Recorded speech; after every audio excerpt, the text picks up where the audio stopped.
And hello everybody, it's I, Heroscape, back again for another Thursday night painting. Hope you grab your brushes and have something to do. Or just listen to me as I start painting this beautiful little pachycephalosaurus here. This orc riding him on top. My setup's a little bit different today just because I've had some technical issues. I also explained this is the late start. My other camera wasn't connecting, so we had to rearrange. So we might be dipping a little bit more out of focus than I would like, but hopefully we will survive and get through this together. It's definitely a trade-off because the quality is so much nicer. Like, look at that, you can really see the details, but the focus just does not always want to stay around on these nicer cameras, but we'll try it out today. I'm going to paint these guys a little bit different than their kind of more Canon colors. Here's kind of one variation I've been working on so far. We might touch him up a bit as we just kind of want to get some of these more details working on, but he's kind of getting put through. But we're just going to start painting this one a different color. I think I'm trying to decide if I want to do more of a brown mottled tone or kind of like an off green. I think I'm feeling off green today. I'm feeling off / let's go with green.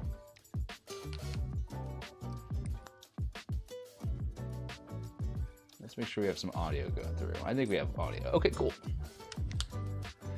Hope everyone's doing well. It's been a long week and I'm excited to get some painting done with you all today. Let's get some Guardian Green on our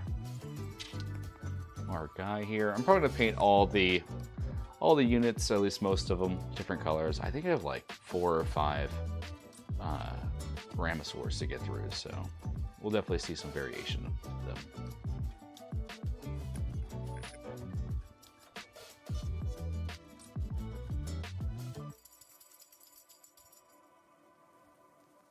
Just kind of feeling green. A lot of this wave has a bunch of green, so it's kind of just in the mood for it.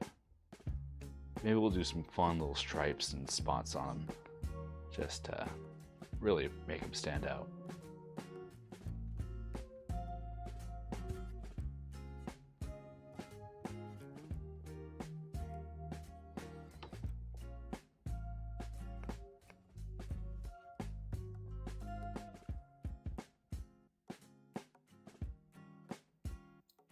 Yeah, I think it might be about time to upgrade my phone. It's been having issues. Normally for like the videos and stuff like that, I use more a setup like this where I can edit the times I get out of focus. And for the live streams, I use my phone just to, sacrificing that quality for better focus. But I think I might be upgrading to a new phone eventually, just to make some better short form content and have just a better tool in my pocket. I really don't care about the quality of the phone, but I do want a nice camera. I'm particular about the camera.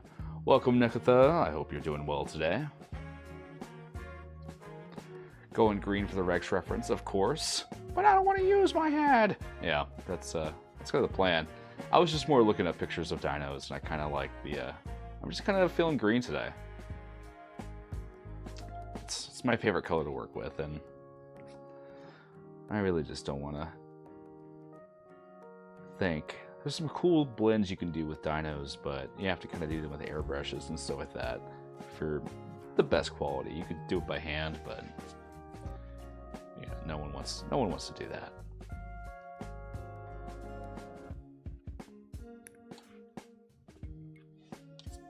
Of course, this means I'll probably have to kind of find a new color for the top part. I'm probably going to go with like a golden brown. I have no desire to make my common heroes look all uniform, especially since, like, odds are I'm not going to be fielding 4 or 5 of these Ramosaur Riders at any time unless I'm memeing. So I like having a couple options depending on my mood that day.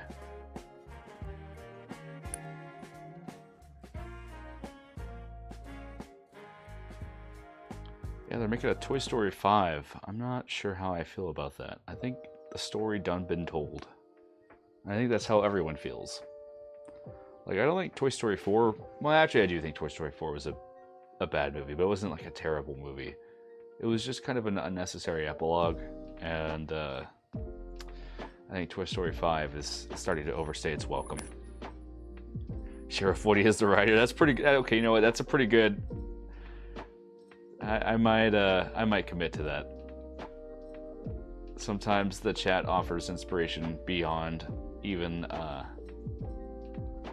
what you're capable of devising. I was just going, oh, I wanna go green because I like green, but the Sheriff Woody, oh, the blue pants, yeah, I'm feeling it. That's a pretty stellar reference, actually. I mean, I know I like indirectly referenced in the show title, but it wasn't really like a plan. I'm just kind of freestyling today. It's been very windy in my state. Like 25-mile-an-hour winds. I work outside, so I've just been like pummeled all week. So I just feel kind of like I got beat up by a bunch of gnomes. So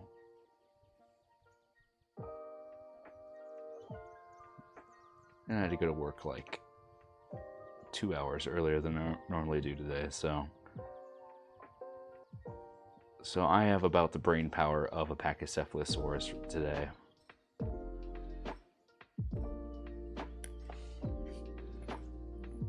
I'm Sheriff Woody. Howdy, howdy, howdy. That's actually pretty nice. I like painting jeans. Just have to be careful to kind of balance the shade of the jeans against the blue orc skin.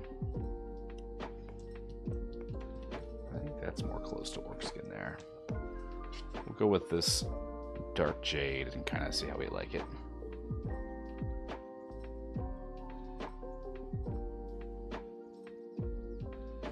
Never saw 4, but the concept of tackling iPad kids is a surprisingly good topic. Would have been neat if they did a new IP, but it does need to be discussed among modern parents. I mean, I agree. I don't know. I don't think it's going to be relevant and nuanced.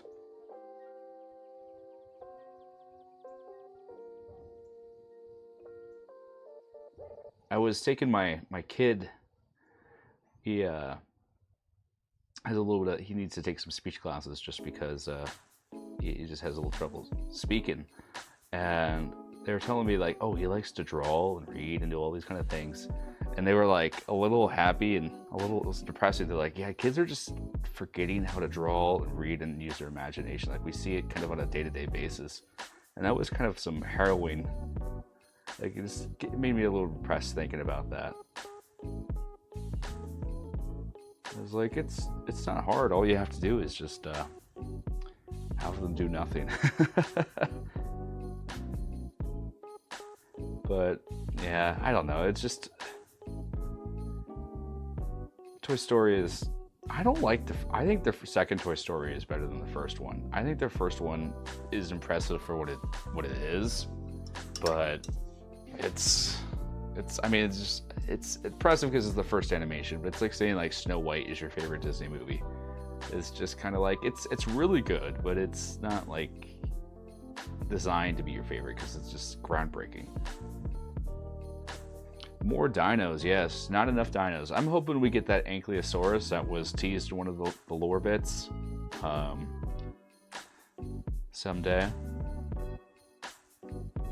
Because that's one of my favorite dinosaurs, is the Ankylosaurus.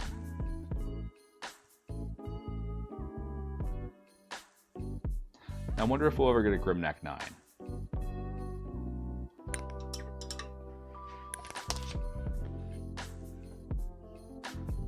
Whenever I have this background track, I think it sounds like the Scarecrow's song from Wizard of Oz.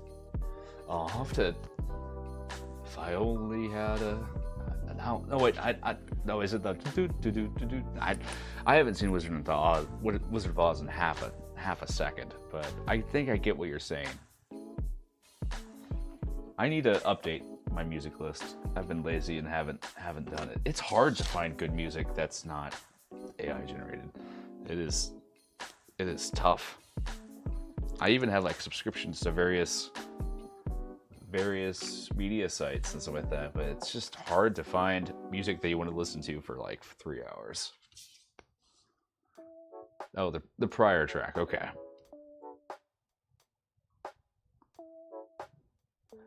Strongly agree with the philosophy that there's something wrong with ways that someone intends to never open.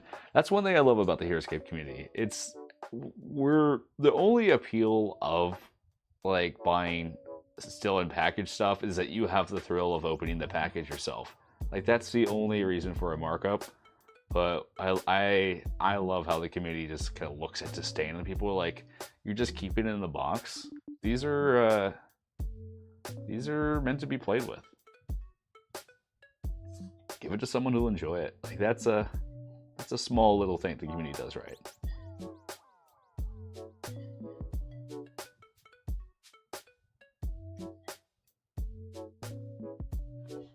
We're using this tan color for the throat area. This model's kind of tough. He has some very tough parts kind of going down here.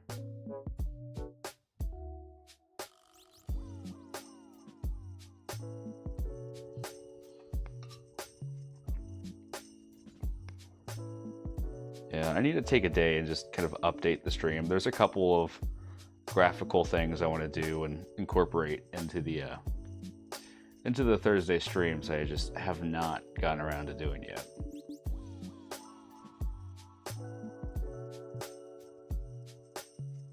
Yeah, I haven't even bothered playing Pokemon Champions either. I think I mentioned it last stream. I was excited for it. As soon as I saw how much of a gacha game it was going to be, I was like, I don't got time for this.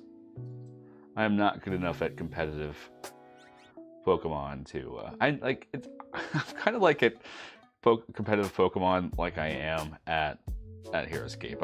I'm not very good at it, but I do greatly enjoy it. I like trying strategies that no one else has tried before. But that usually means winning, not winning.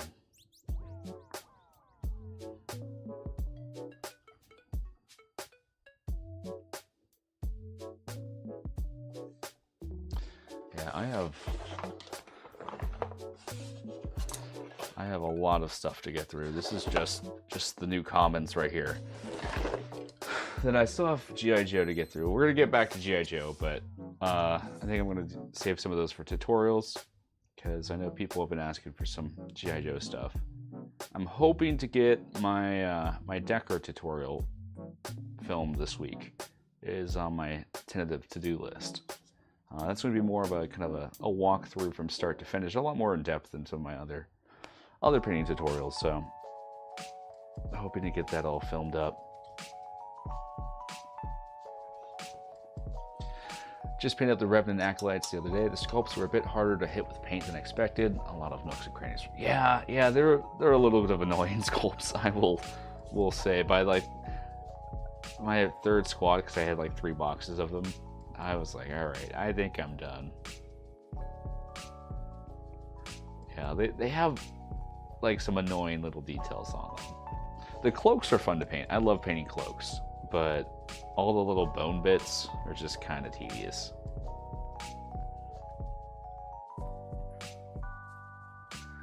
Someone's got to finance first place prizes. Yeah, that's true.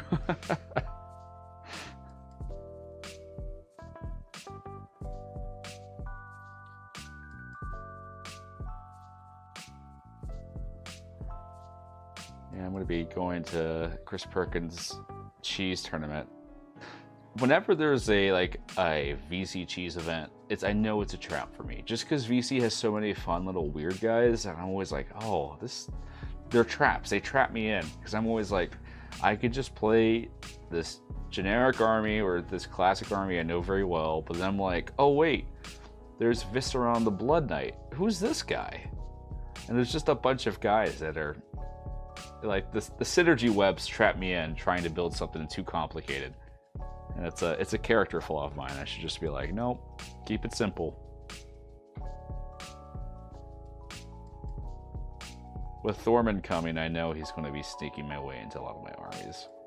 Because I just like Thorman. Even though I will be the first to admit he's a little janky.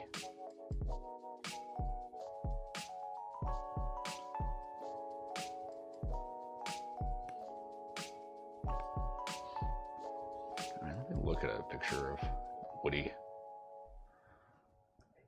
He's Sheriff Woody. He's the very best.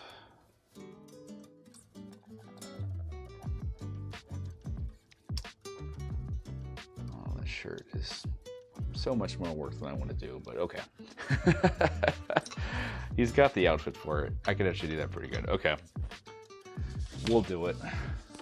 It's too good of an idea not to do. Just all those lines.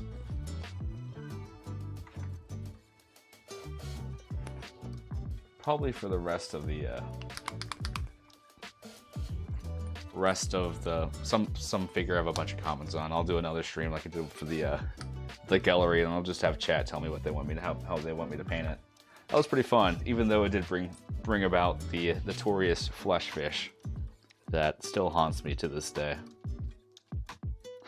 I found it so funny that Hexholic made a video about it, about the flesh fish that I painted of the gallery, and they just refused to explain where it came from, and that was the video that Renegade posted on their channel, on their email. I like Thorman. Everyone else hates him, doesn't get him, too many words, and I'm just like, I get him. Thorman thinks how I think, which is not straightforward, to say the least. Okay, so we're gonna try to sketch out kind of his little vest area, I think. I don't like these little ridge things on the model. They're kind of small, tedious. It's just don't underestimate Thorman. Like, I think if you show up to an event and someone's playing Thorman, they either are just playing him just to play him, or they know what they're doing. It's like Thorman mains are tryhards, but they're like tryhards in the weird sense. They're like, I'm gonna make this weird thing work.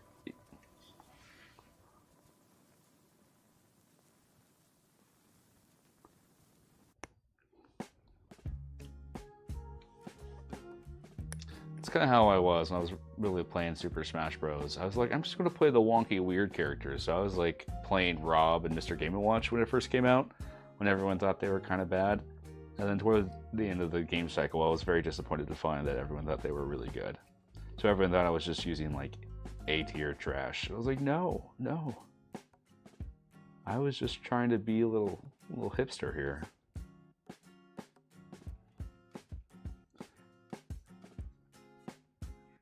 Thorman in the lore and the war by use of Eldritch Abominations. I'm sad that those who... I wish it was explained better, that those who bought the book elsewhere, not on Renegade's site, don't get the PDF. I'm sad about that, because I would have just bought it on their site, because I wanted the PDF. And everyone's reading the lore, and I just want to read the lore so bad. And I have to be patient.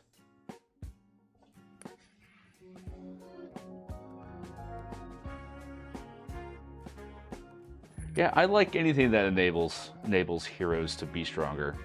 That's maybe it's a hot take, but that's my one beef I have with Delta lately, is I like when Delta makes things kind of playable and equal, but every time there's like a hero that's good into squads, they just kind of nerf him until it's just not even usable. Poor Adelburn and Aldrix are just so expensive now, and they're good. They're good, but like, I don't know. I like Delta when I like it, and then I don't like it when I don't like it. I'm mad about the Ordo bump. I'm still salty about it, even though you could justify it to me. I get what you're saying from a tactical point, but it's just a soft ban of them, and I'm still salty because they're just big bears, and I think they're cool sculpts.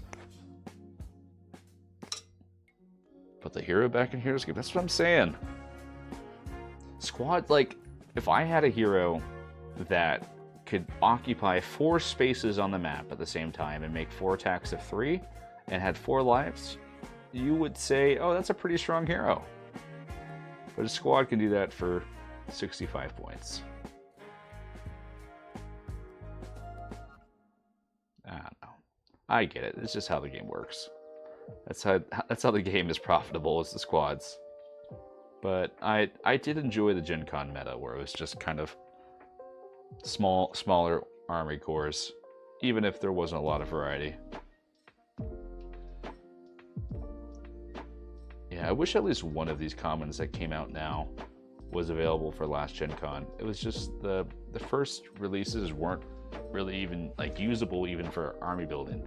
Because I like when heroes also just can boost their army. I think that is a good use of heroes. Heroes just should be important when they're in your army. I think the G.I. Joe, well, specifically the Cobra faction did a really good job of merging heroes and squads. Like, you need these heroes to make them work, but it's just a good interplay. I don't think the Joe has that as much. I think they got scared with the green shirts and made them almost unusable.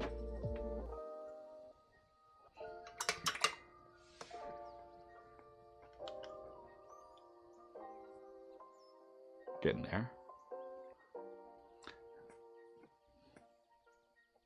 You know what I feel like? I feel like that guy in Toy Story 2, you know, the glasses and just like one of the most visually satisfying scenes, like from a visual and auditory level. That scene where that guy repairs Woody is just like crinkles the brain.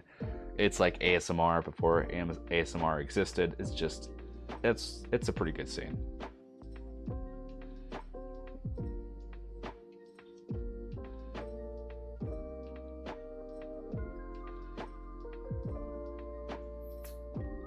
Now we got the brown in the hat. Yeah, I'm really feeling this now.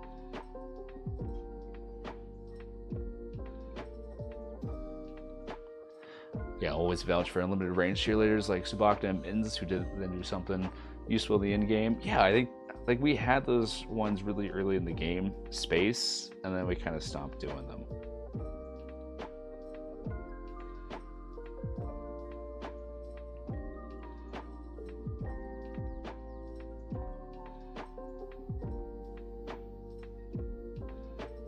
Yeah, I like heroes that either let you take more turns with heroes, or that lets you just have a lot of flexibility, or just gives you just a boost as like a fix to your army.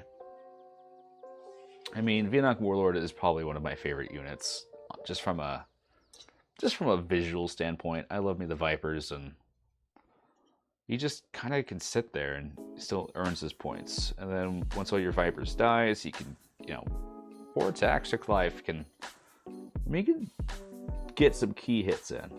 I wish Cossamet was better at what he did.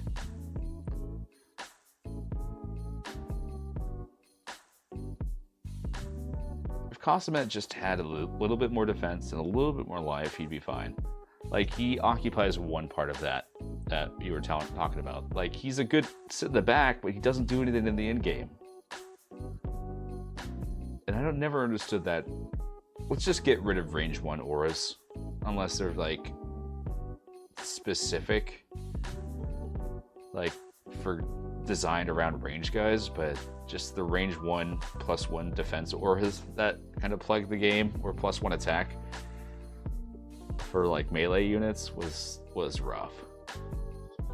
With no innate bonding. You can have a range 1 if you bond with them, but if it's just like, I need to move Concan to give the Sentinels a +1 attack and defense, it's not fun.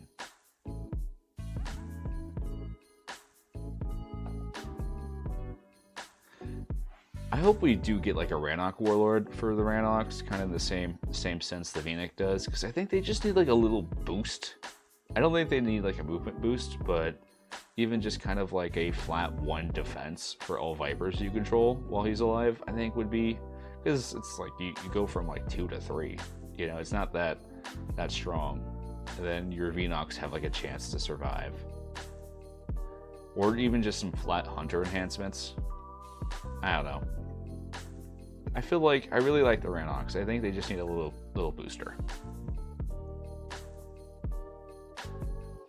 forgive one range orders for the original Viking Bros, but there's absolutely yeah, I agree. The Viking Bros do have bonding with strong defensive melee units, and also really that's just more of a ribbon on top of their spirit.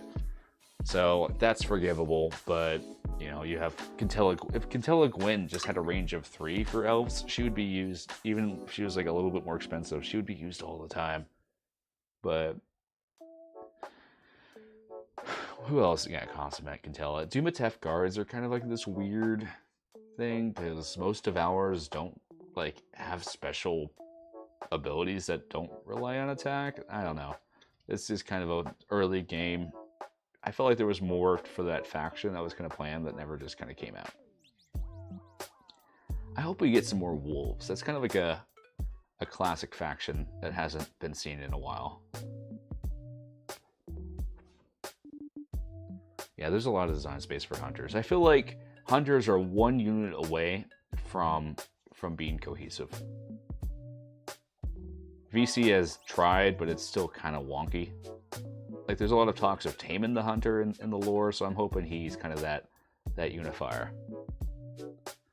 Swag Rider also needs to be Jason only, but yeah, but he gets to move 8, and he bonds with the Arrowgrets, and he gives them attack and defense. He gets the pass. I think it's, and he's common too, so you can stack, like, there's just a bunch of them. I don't know.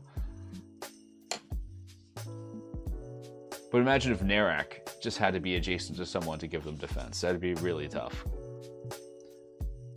You buy the bridge, you get the Dumatef for free. That's true. They were the original roadblock before roadblock proper.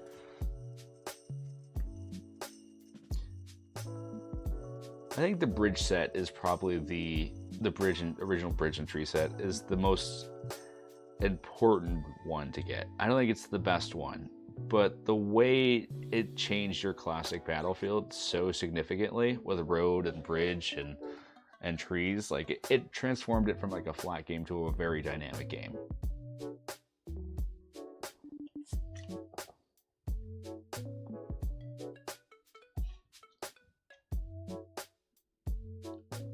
I just wish snow was better. Snow should do more. And not make your games terrible if you play by the rules.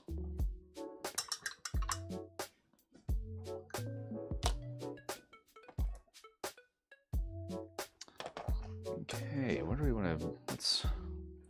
What shade is Sheriff Woody's pants? They're actually kind of a brighter blue. Okay.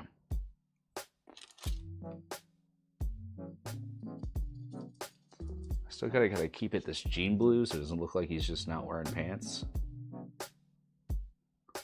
Orc blue is a very tentative color. It's very, very fragile, kind of blue-green. I actually might need to pull up an orc to remember what they look like.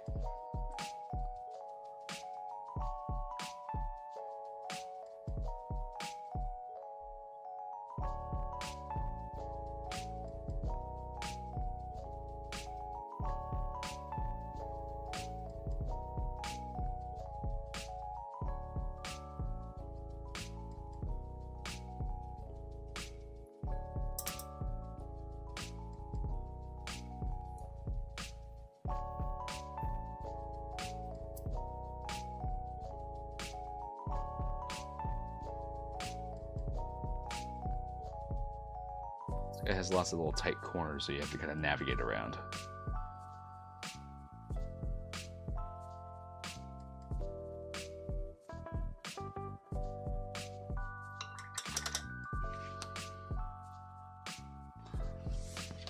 If I remember right, I think he's works more of a turquoise. Using Hydra turquoise, we'll see how that looks. A lot of orc skin is really determined by that black wash. Like the blue underneath, it really only matters as much as the wash is applied. Like you need a thick wash to get the full orc look.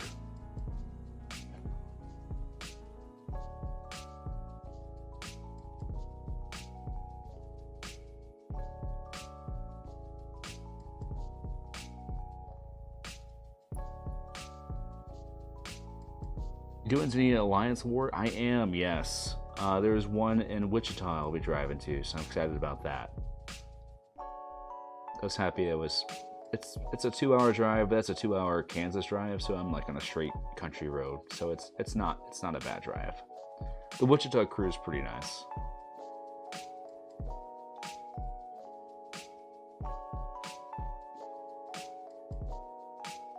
I'm hoping to get some events of my own going here pretty soon.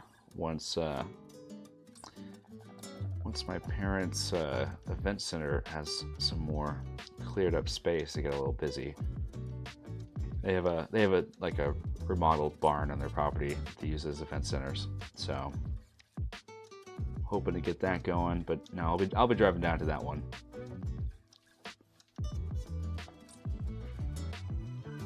I kind of wish the Alliance Wars were a bit more like you actually had to, like, whatever alliance you played with gotta be the one that's marked, but I guess that doesn't make full sense because not all the alliance is released yet. Oh, I gotta make a video talking about all the revealed units. They always drop that stuff in just a busy time, busy time for me. I am kind of just like, not like feeling pressure, but I'm like, I got these guys to paint, and then I know Renegade's gonna be like dropping Thorman's Thunder like 10 days early. So, because I kind of had it marked like, oh, May 4th, around that time, they're coming, but you know they're coming early.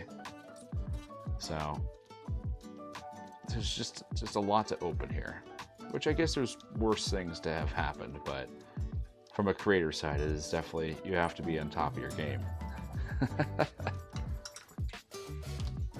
I love the Verdant Pact, but they'll definitely struggle against others if faction wars were truly locked. Yeah, they're not the most competitive. They're my favorite like type of units, though. Like, I'm not the biggest Aquila fan, not really for any reason. I just think she needs to be better defined to me. Like right now, I just don't know what she stands for. Everyone kind of guesses, but if you kind of ignore what VC added to it, it's still a little vague. She's getting better.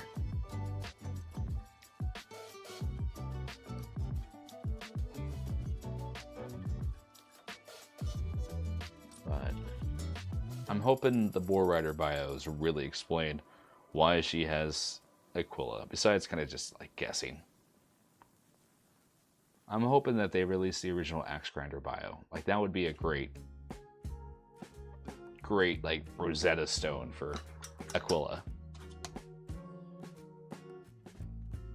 The PR event is Classicscape plus Into the Future. You have to use one of the alliances with your team being roughly even of each general. She's got dwarfs, that's all I need. Yeah, I mean, I'm not complaining. Maybe it's just yellow. Maybe it's just I have, as a painter, I have I don't like yellow, so maybe that's what it is. Because I like her units. Like, I like bugs. I think Aquila needs more bugs. If Aquila gets some more bugs, I'm on Team Aquila again. She hasn't had a bug in far too long. Here's a question: Would dwarves go to Valerak if they were like released today? Because I feel like they would fit thematically better, but maybe it's just kind of like a hat on a hat. It does. I will admit that the dwarves we've received so far do seem a little bit more like, you know, base fighters, or kind of not as industrious as some interpretation of dwarves are. I could see some like defacted dwarves kind of going to Valerak, but I kind of like, here's my, okay, so this is how I've always justified dwarves being Aquila, is that the dwarves are not born, but they are hewn from stone, and at least in the Phelan lore, I'm sure that's borrowing from other dwarven lore, and so since they are so closely related to nature, that's why they follow Aquila. That's my headcanon until proved otherwise. And Valeric dwarves would make sense. Hope she gets full on goblin. I am hoping for some goblins.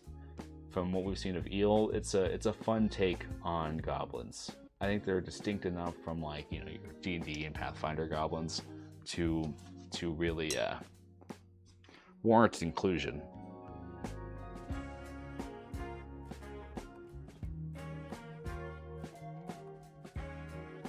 I would find it funny if we get some goblins and it's just like, oh yeah, we did summon from an IP, but you know, we found some of our own across the multi-planet verse.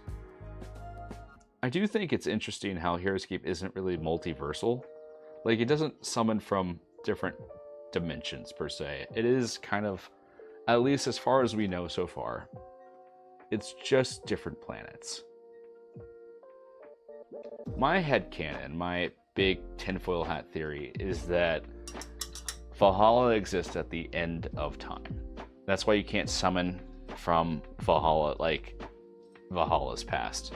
And that all the planets are actually just one planet from a different eon or epoch. Just throughout time.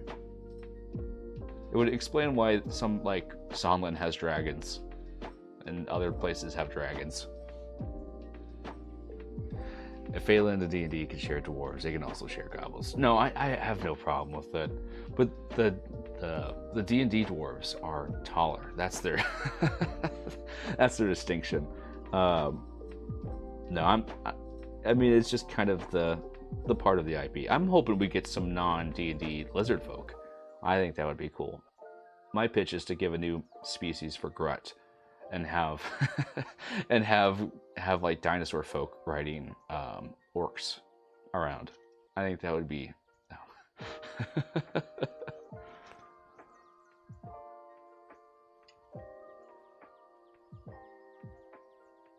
I am excited to learn more. I'm just happy that we're getting some of these callbacks to the planets classic. It's really nice to see. Like, love or hate these works, it is nice just to visit Grut again. Like, instead of just having some kind of guys and like being very significant to the lore but not really knowing anything about them. Same for Arcaria. Like, love or hate lava crabs, it's nice just to get some stuff from there.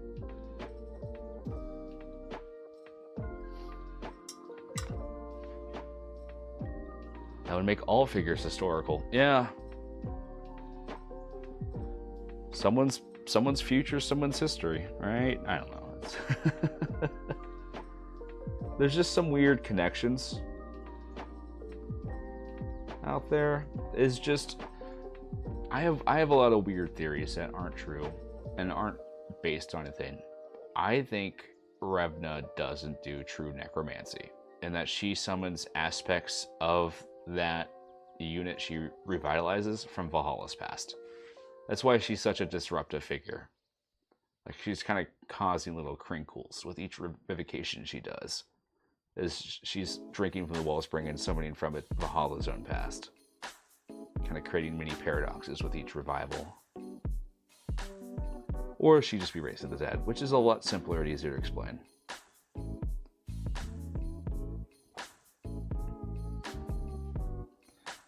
Just layering up some yellow right now. I like going for like an ochre when working with yellow, and then kind of working more to a brighter yellow. Just gives you a little bit more breathing room.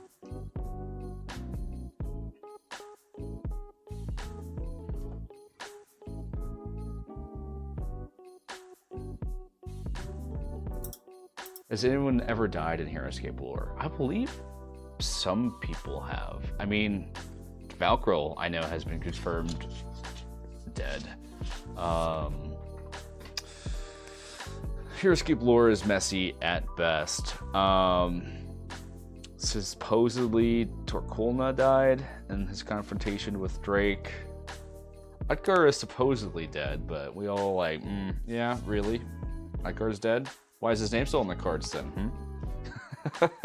We all say with bated breath. I haven't read the lore book yet, but if he is dead, he's coming back somehow.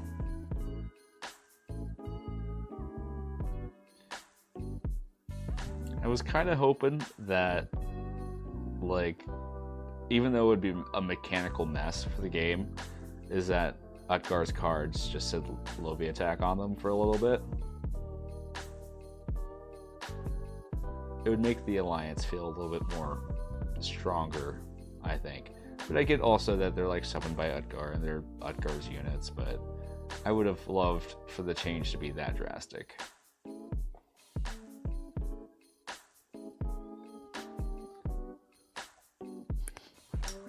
Samu just got killed both by Carr and Sonya. Yeah, he's been through the ringer. I think that the swords sticking out of his back are definitely testament to that. Alright, let's get some layers going on Sheriff Woody here. I am interested to see what they do with Sonya. You don't kind of name drop Sonya and do nothing with it. So I'm kind of sad that Cyprin isn't making a return, but it is nice that at least she has some agency. Because her previous role was to die of sadness.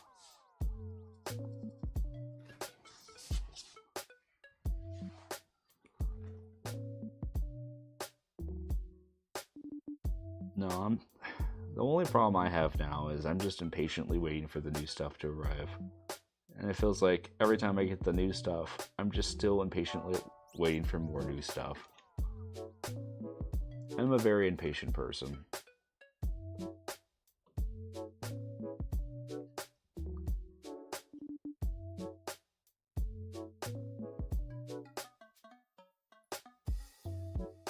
Revenant leaves the door open for any previously killed lore figure to come back. Yeah, she's there as the the comic book insurance for sure. I hope we get a little bit more of Revna. I personally am not a fan of her siding with Vidar. I think, honestly, that's my least favorite alliance pairing. Again, I think that's more of a mechanical decision. I will say the lore little scenario, kind of where they explain the reasoning, I think did a very good job justifying it. But it's just, I feel like they're too diametrically opposed in certain beliefs. Like, they're very thematically have similar kind of mindsets, but kind of on the opposite. The way I describe it is they're same wavelength but different frequencies.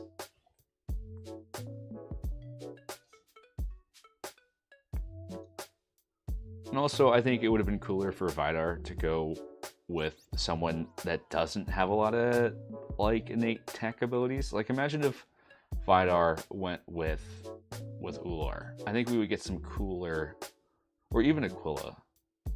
Just get some more cooler fusions, because that's, I really love the Einar Valerak pairing, because I think they kind of match on certain levels, and you get some cool historical future tech steampunk stuff. Like, the fusion is really prevalent and strong there. That's true. It's also an alliance without Vidar. It's with Kirion without his consent. Okay, so I do agree on that. Kirion's just kind of doing things. I wish she was a better unit. I don't think I've ever seen anyone play Kirion.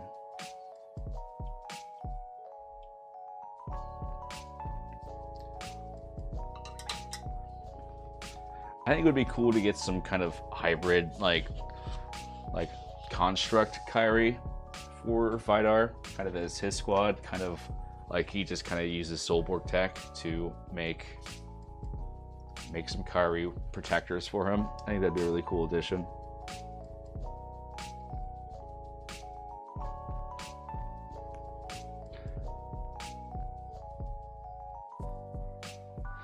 Not a big lore buff, but initially thought Revna would be the setup to finally beat Utgar, start off with an alliance, and betray him eventually. I feel like Revna was originally geared up, at least in the HasLab, to be kind of the new point of contention, where she opposes everyone, even Utgar, and everyone kind of has to ally against her. And I'm not sure what Revna's ambitions are now. You get some kind of vague sense of wanting to belong. There's some kind of cultish vibes, but she's hard to describe.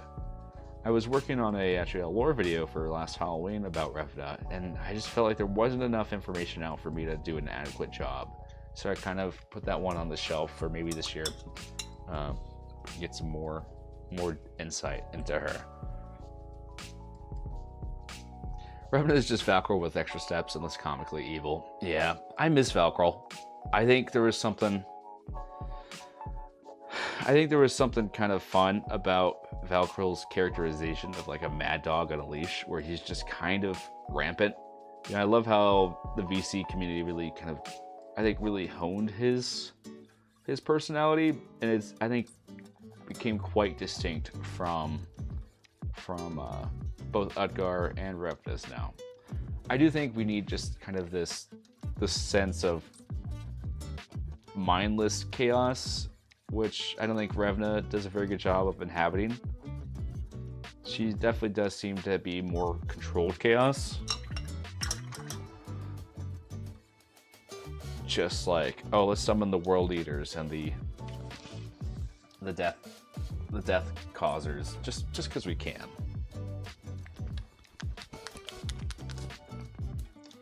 But I don't hate Revna. Revna has some of the coolest units, so she gets kind of a pass. I think Revna had a tough start. I think she's been developed. She's getting actively developed, trying to kind of give her a little bit more inclusion in the story. Like, she's a pretty key character.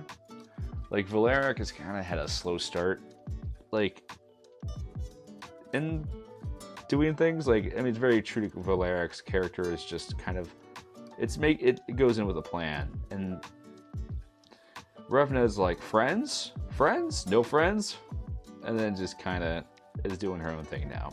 I think Revna and Ular would have been a better pairing, not mechanically, but just more based from lore standpoint, because they've had a lot of positive interactions with Sonlin and crew, and I would have liked to see some merging of that. And then like Aquila and Vidar would have been more interesting, I'd say. At least for me personally. Everyone has their opinions, but I like things kind of when they're diametrically opposed to some degree. Because I really appreciate that fusion aspect of these generals kind of coming together, as represented like as the units multi-classes and kind of shared tech. I think it's really clever, just kind of way of staging the story and outpacing it. But I do feel like some of the pairings are a little bit like Aquila and Ular. I mean, yeah, you would say they get along just because they've always been stepping on each other's toes. Like, now they're just kind of like been merged to one general at this point. Poor Ular, he needs some Tylenol. Granted, the community had more time with Valkyrie than Revna, but Valkyrie's VC units are super cruel. Yeah, there's not many Valkyrie units where I'm like, oh, yeah, that's not a Valkyrie unit. They all feel like, oh yeah, that's where he belongs. But I kind of like how he's just the community general now at this point.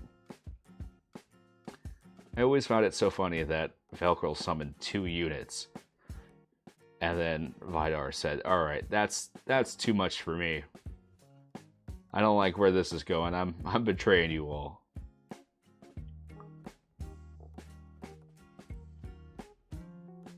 Big reason why I like VC as well.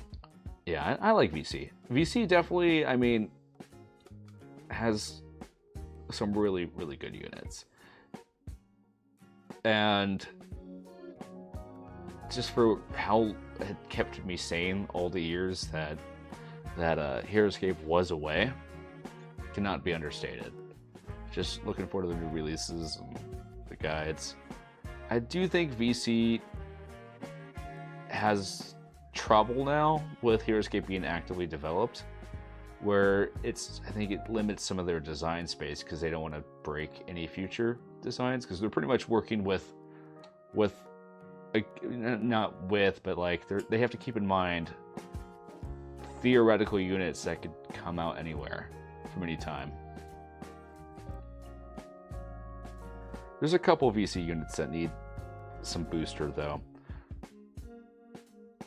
just to kind of complete their respective factions. VC gets really funny when you start kind of like how it started kind of very branched off classic Heroscape, but it eventually is growing to this point where it has its own self-contained like synergy webs and all that kind of stuff. I really like VC. I never have anything bad to say, except it just gives me so much analysis paralysis for any VC events where I don't know what to pick. It's hard to determine a meta with VC, which I think is good. You know, it widens the option, but it helps to know, oh, this is what people are going to be playing. I can either play into this or play against it.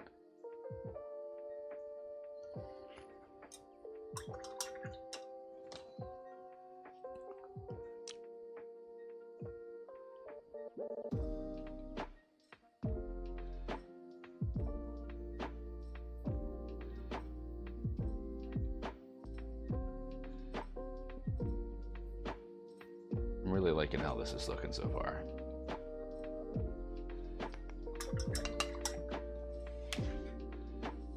VC already has some interesting issues with their Jeanne d'Arc.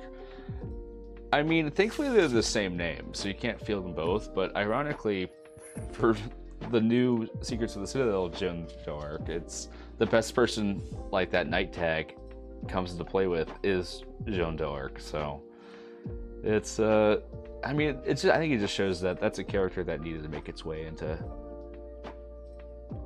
Escape. According to myth, when she was burned at the stake, people said they saw angels descend into the flames and carry her away, with no body to be found afterwards. So, I mean, that sounds like some Valhalla nonsense right there. I was considering adding a Jeanne d'Arc to my historical video, but as I was making it, I was kind of scripting it out. Both VC and Secrets of the Citadel kind of released them around the same time. I'm like, I think this has been discussed enough. There's actually a couple things that were going to be on my historical video that I just kind of cut off. Like, I had a Samurai Cavalry I was going to put on, and I kind of saw Taiga show up, and I was like, all right, we don't need to talk about him.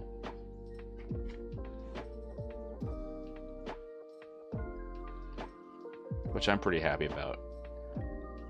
Kaiga is getting a fancy paint job. Some awesome Jeanne d'Arc lore.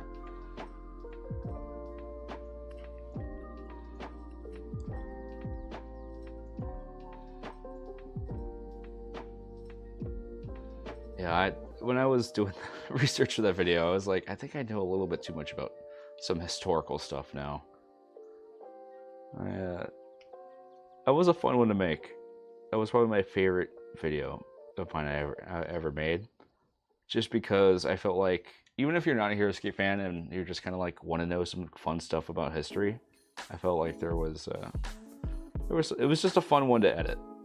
Like, painting videos are, I think, more helpful, but they're not as visually as exciting for me to edit as compared to some other forms of things. I like having lots of cuts because I can't talk in one sentence.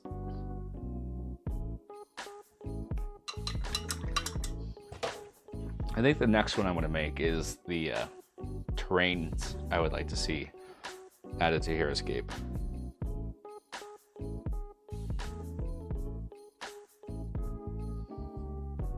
That, or the named figures and lore that I would like to see, but that one's already kind of like, that one's gonna feel like, as soon as I script it, they're just gonna release like, oh, here's Orm, he's returned again. So I'm back and forth on that one.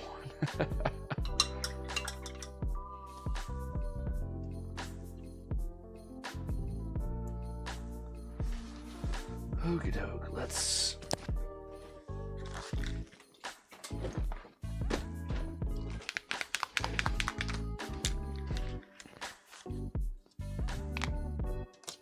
Oh, do tell, what terrain comes to mind?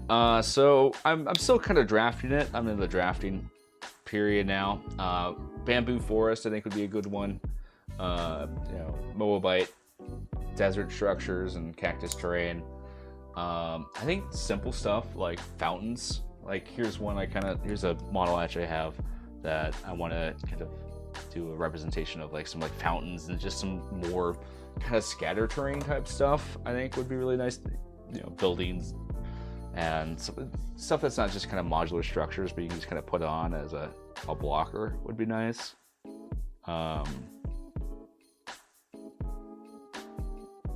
What else? I'm still sketching it out. I think caves, like pre-built kind of caves, kind of similar to like the shipwreck, kind of this big hunk of plastic that you can put on and go into. Trenchscape, yes, trenches would be nice.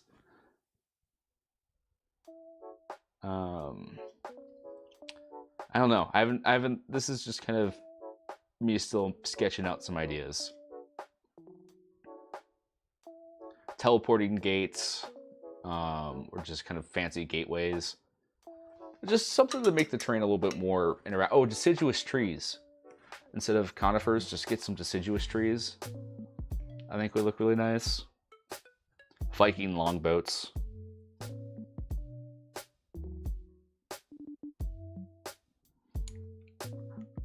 Barracks and like, you know, like oh, what are those spiked barricades called? I don't know, those. Something that starts with a P. I know the word's on the edge of my brain.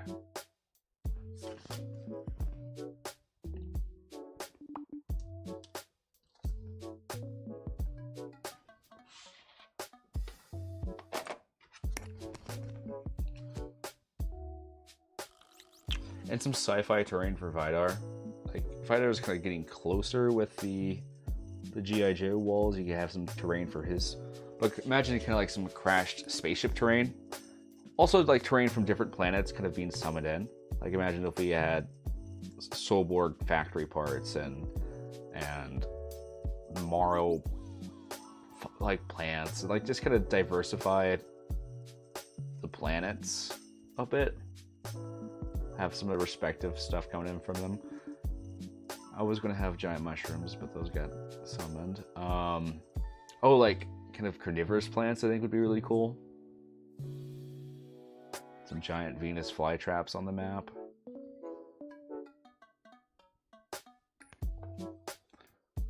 Our US has put a ton of fantastic work for printable Heroscape terrain. If you get a chance to pick his brain, it'll be really cool for your video. Oh yeah, that would be. Because I usually like to either do something myself or work with other like artists or creators. So that'd be a fun little tie-in. It's a good idea. What color should I make sure of Woody's feather? He's got Solborg factory, Morrow test tubes, watchtowers, and a bunch of cool things. Ooh, I'll have to look into that. I think I've seen it kind of floating around. Oh, Roman Colosseum pillars. Like if we summoned some stuff from Earth, I think would be cool. Or just some generic Colosseum pillars to kind of make your own gladiatorial arenas. Let's see, what's a color element we can bring for Sheriff Woody here? I could probably just do red. He has the red bandana, so it'd probably translate well.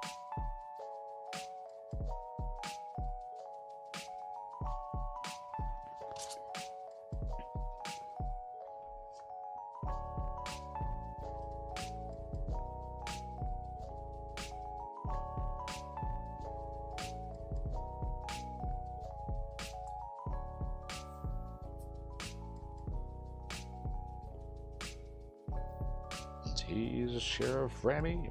He's the very best.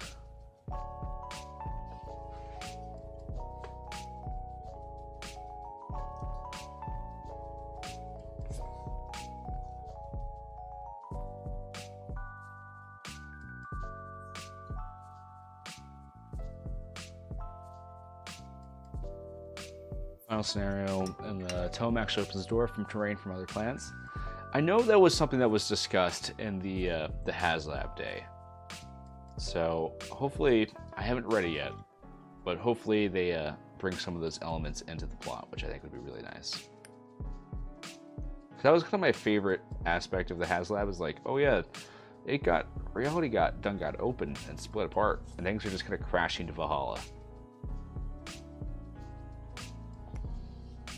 So that'd be a fun thread for them to follow up on. Once I get that lore book in hand, definitely expect some fun. I want to start making some more lore videos for the channel, like in-depth type of stuff, not just like this is what the book says.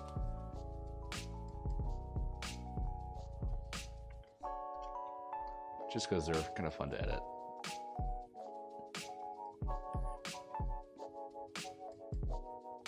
And with the book, you'll actually have like visual elements to use.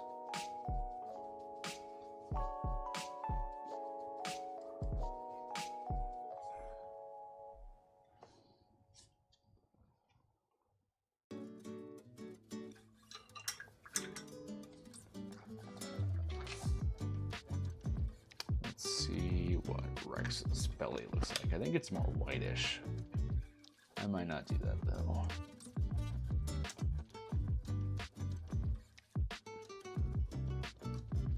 No, actually, I'm closer to the color than I thought it was. Okay, I just think I just have to lighten it slightly.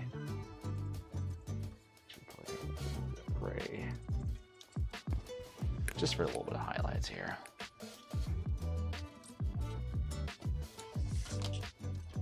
Radioactive outcrops obstacles that block line of sight. Maybe give some defense boost, but have an end of round rule like lava rules.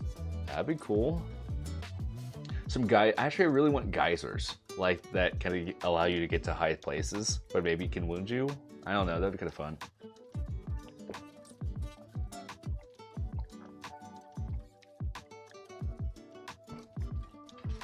I want some Japanese style architecture. I think would look really nice for Einar. I kind of want like terrain for every general.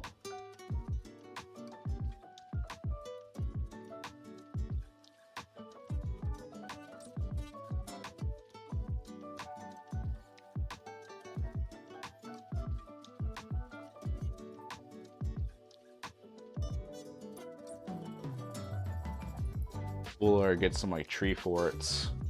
Aquila gets the carnivorous vines.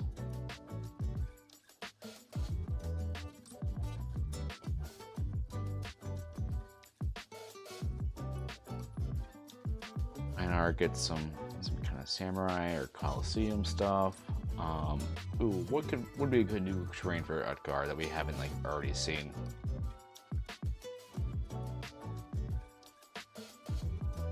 I would love. Let's see here.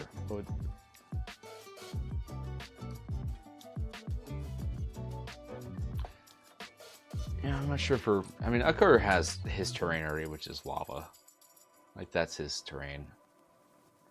Maybe kind of a cool blend of like lava and swamp together, kind of where his kind of like blend, kind of like a green exterior with a red middle would be kind of cool.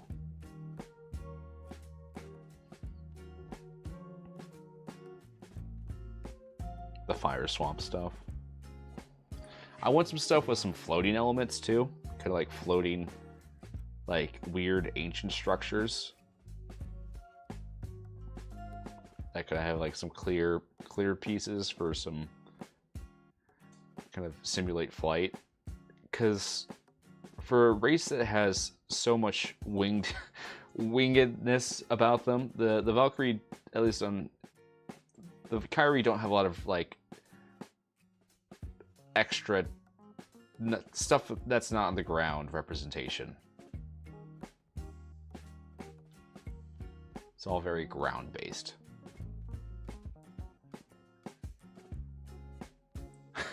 Look at that slides and ladders. We play the oldest game. I think quicksand. I mean, that's one everyone wants, but quicksand would be cool. I think honestly, just like a different mold for rock outcrops. I would love. That's just not the same one we've had for so long. Like bigger ones, like something that just like a one piece that you put in the middle of the map. Kind of like the glacier, like the big glacier, but kind of redesigned as like a mountainscape. Would be cool.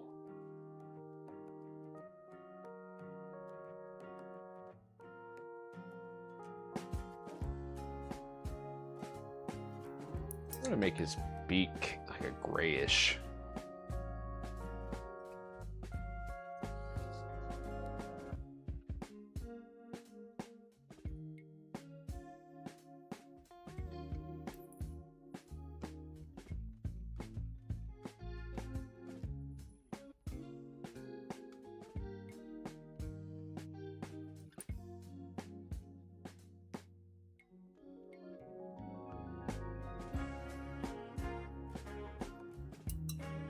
Some spinning terrain would be fun. Yeah, some terrain with like movable interactive elements on it. I mean, we have like cannons, but we do really need some ballistas and some catapults on the battlefield. And just a bunch of destructible terrain. Just, we do not have enough of it. Just like barrels. Barrels you can knock over, but hide behind. I really want some, like, this probably wouldn't make the list, but just like some terrain that makes line of sight more important. Like, that's kind of like the angles of where you place your unit really matter a lot, like with holes in the middle of it and stuff like that. I don't know if that's good or bad, like for the game, to have some more emphasis put onto placement or less emphasis put onto placement. But I think it would be cool.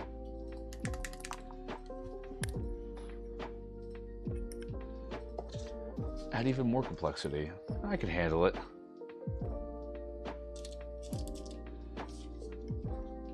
Single hex portal, teleporters that can move figures beginning or end of round.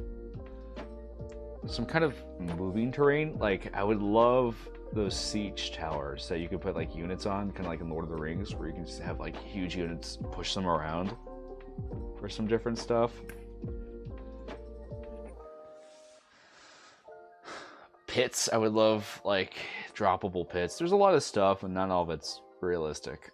I go through a pretty lengthy process of, like, do I really want to go through the effort of trying to convince people this is a valid idea?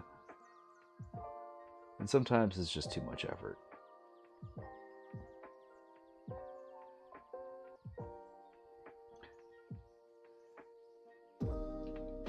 Like, for the historicals, I really wanted the Roanoke colony as a unit for the historicals, but I was just like, this is kind of hard to convince.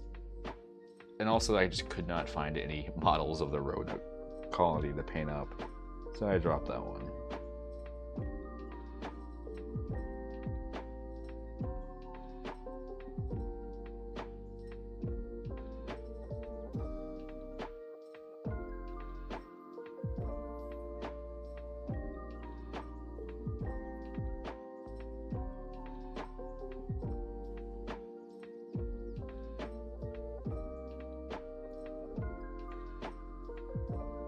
For his pants.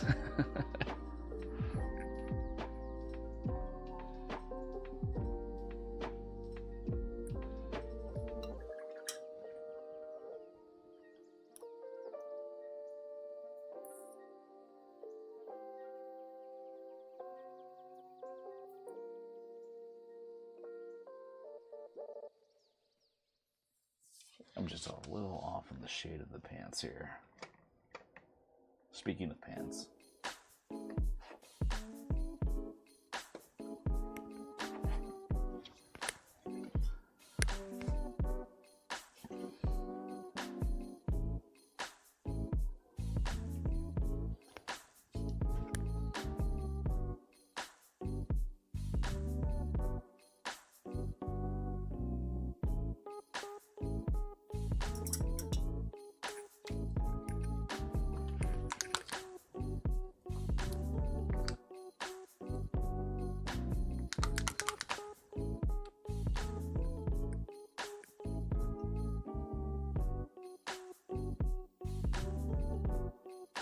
I definitely need to get some more of these guys done faster. If I keep it at this pace, I'm gonna be painting these guys for the rest of my life. We'll just say April is work month. Just paint nothing but it works all month long. Probably should wait till October, where it would make sense, because you have the wordplay. But you know.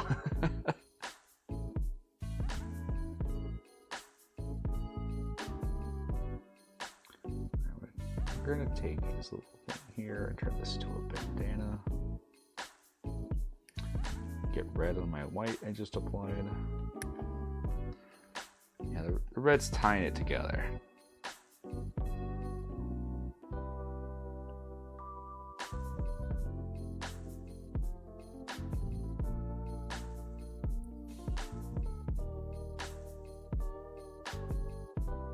Just being absolutely sloppy with this. I don't care if I have to layer up my white again.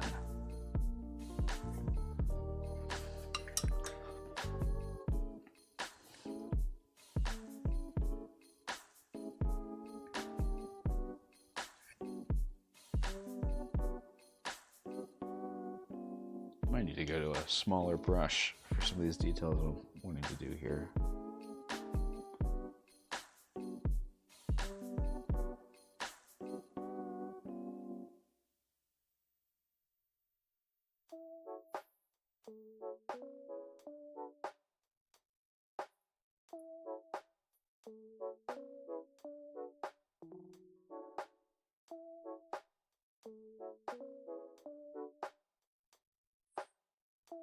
I have a box of 100 orcs I've been waiting to get glued and painted for almost a decade now. Such is life. Us painters will become ghost when we perish because we will have so much unfinished work.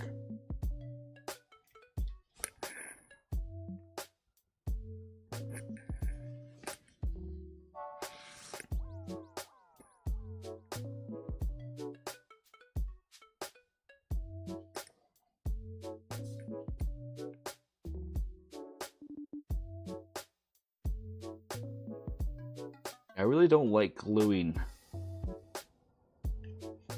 at all. Like, that's my least favorite thing to do. Oh, when this dries, I'm gonna write Andy on the foot here. That'll be fun. Where are Andy's toys?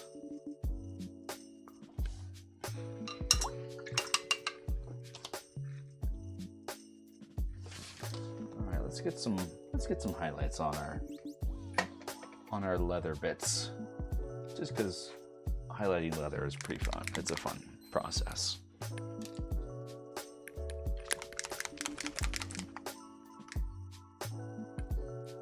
gonna get some dark orange brown. You kind of just want a lighter shade of a darker brown you used, and I typically kind of go to more of a yellow brown. Though it says it's orange brown, it's more of a yellowish. I'm going to catch these edges here.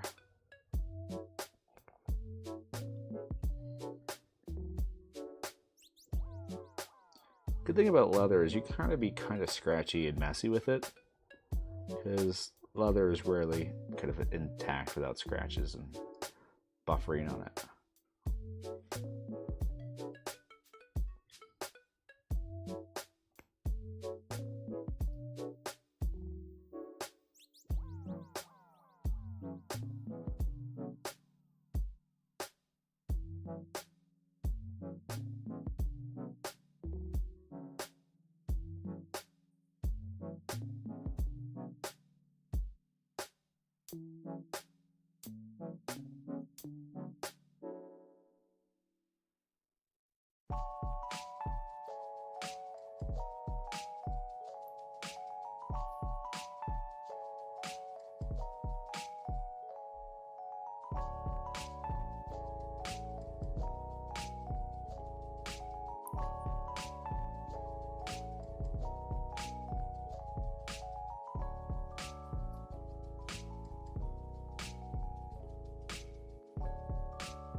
We're using a mixture of dry brushing and kind of highlighting just to build up this texture here.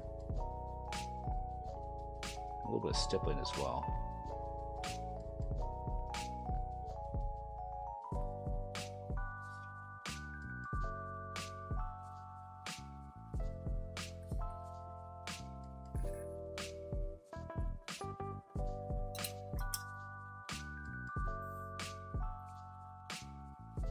I'm going to take that and mix that with just a tiny bit more of that ochre we have.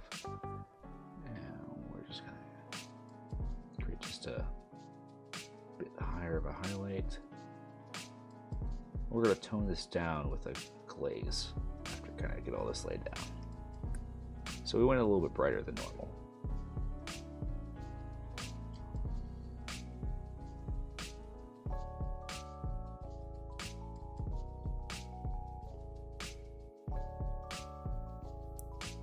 I'm going to get some white into this. Make sure.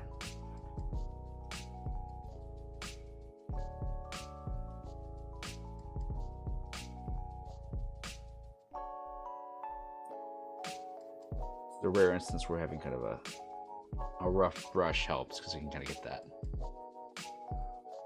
innate texture in. If I say texture one more time, I'm done. Oh, I said it again.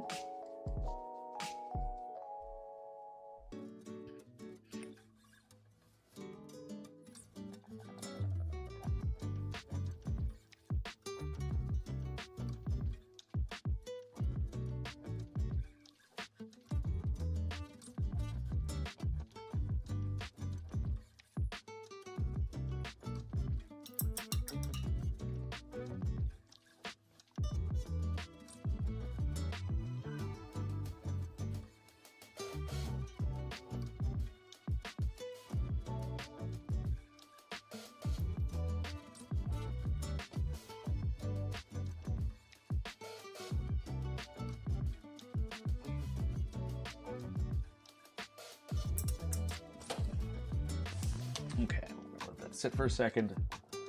And we are going to get some transparent brown from Pro Acryl.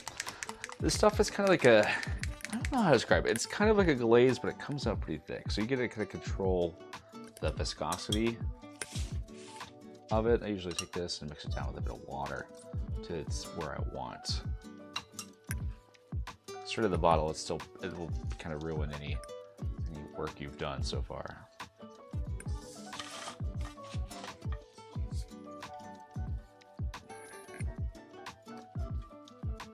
And we're just going to use this to kind of seal these colors in together.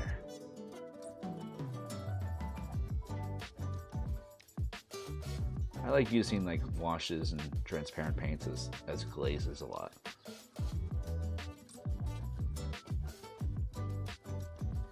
I find they work a lot better than just standard paints.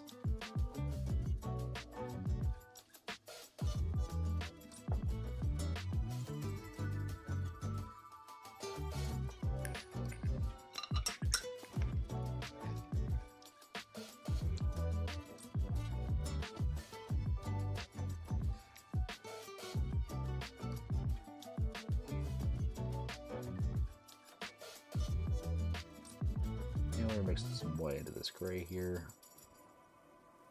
just for a little extra highlights.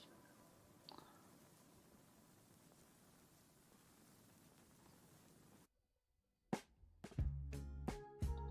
don't want to commit to full white just yet, just because if we just painted this full white, it would look chalky and blocky. We're trying to kind of blend this naturally with the colors underneath.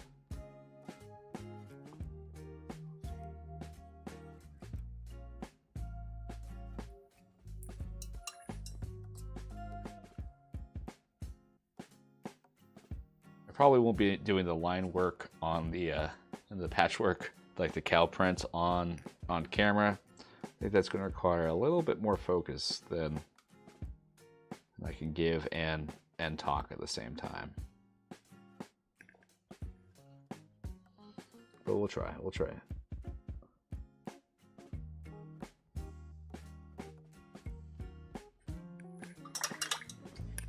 We'll need a really thin tipped brush.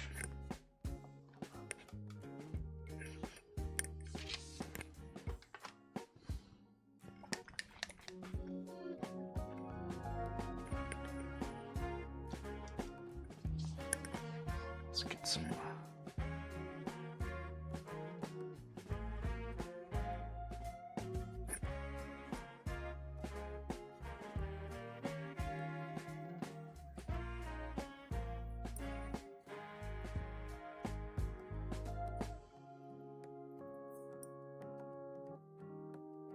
Making the blade a little bit more prominent.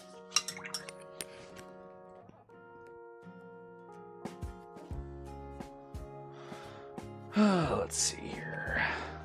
Oh, there's my back. You can hear that. Looking for my copper.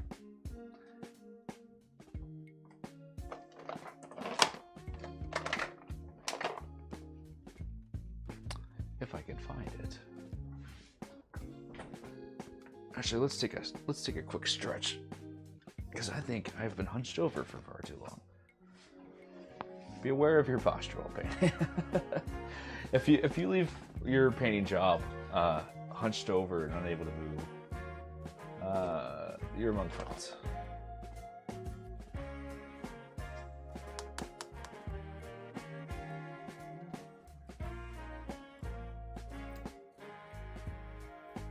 Aha, that's right in front of me.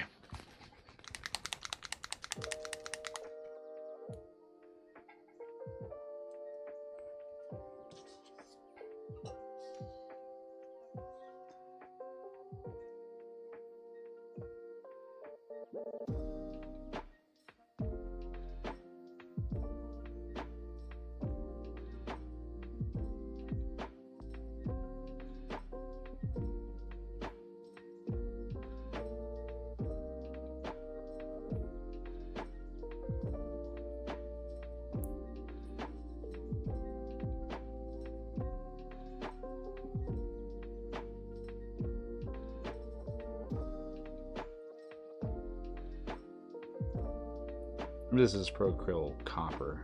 I like this color a whole lot.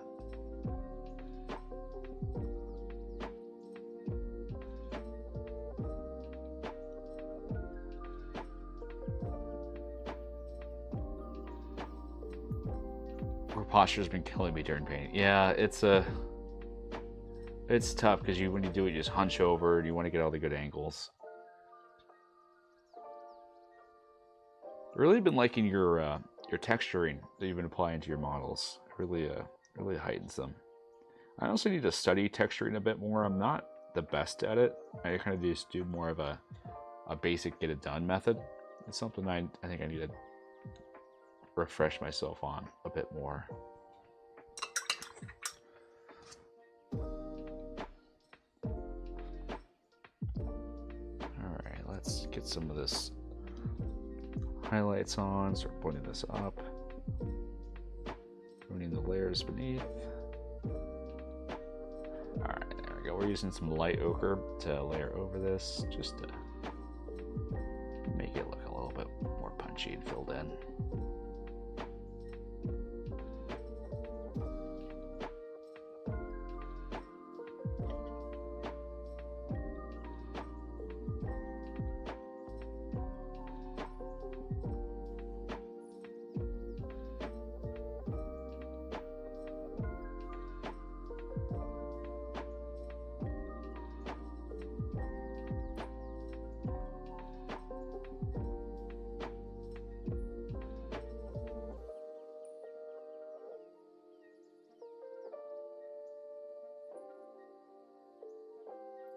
This area right here in the model is like a trap for missing spots. I always miss some areas unless I have to double check it.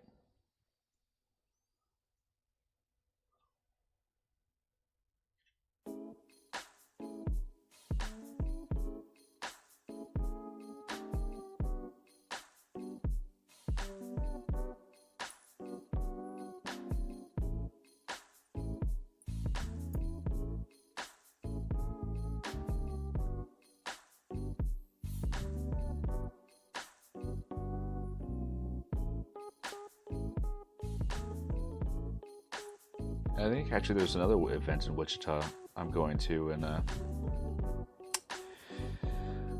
later this month. I think it's a store championship event. Gotta try to get myself one of those Crimson Widows. If those are the ones out. I get everything all mixed up on the cadence of release schedules.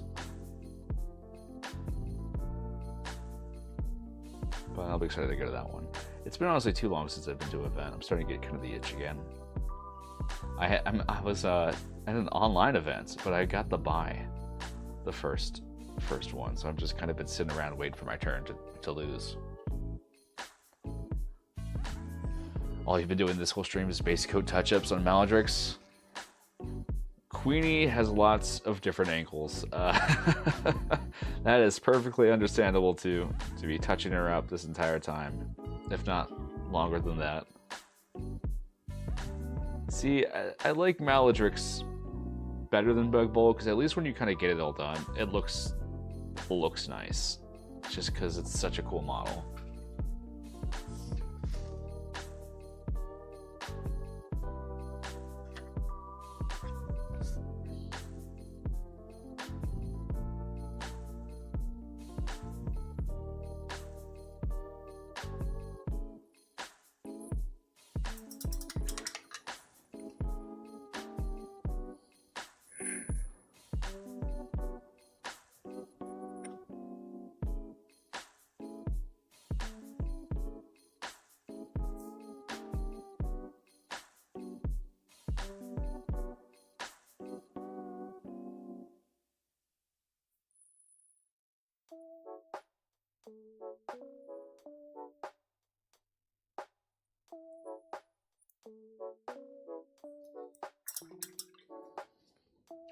Let's add some more vibrant highlights to this dino while we're waiting for the yellow to dry.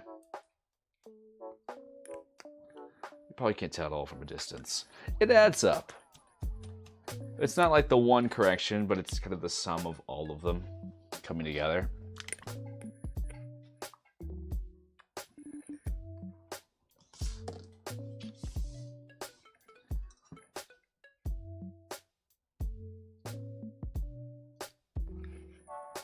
And if you have a good solid base coat, then everything else gets kind of easy.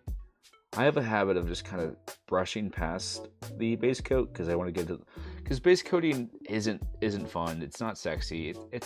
It's important just to get your colors laid out, but adding layers and highlights is so much more fun. It's more satisfying. Like adding these little lines of light here, I love doing, but having to just put all the base colors in, it's tough for me.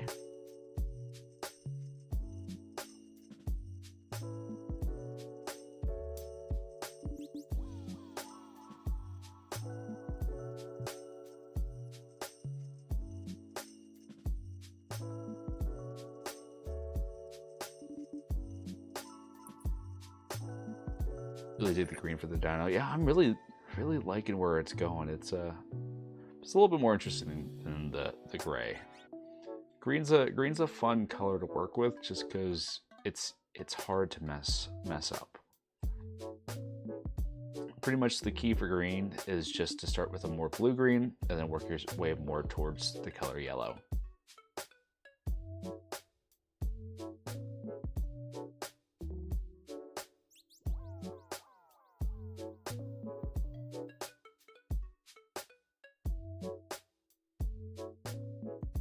I struggle with is red.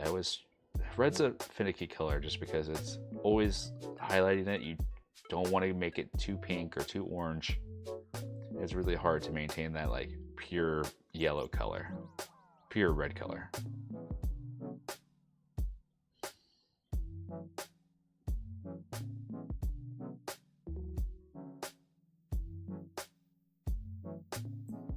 Oh, this is a good model though. They really did a good job of adding the details in the right spot on the dinosaur. I'm glad he's scaled down. I do wish the marshal atop was a little bit smaller, and the Ramosaur was a bit bigger, but it's not the end of the world.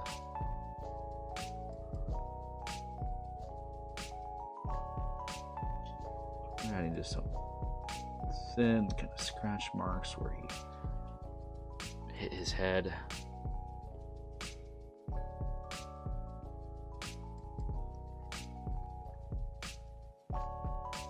Speaking of, I strongly disagree with the army painter calling that one bottle pure red. Yeah, that's yeah. Army painter reds, I'm not the biggest fan of.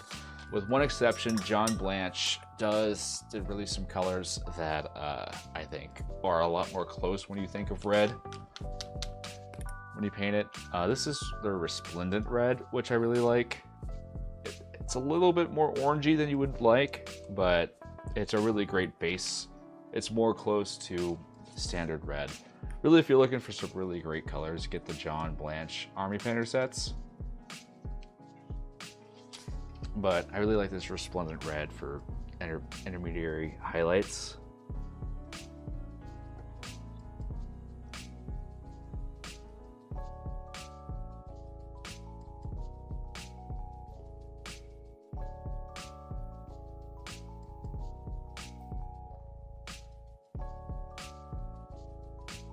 Does a good job of raising the color below it up, but also not like making it be lost in the process.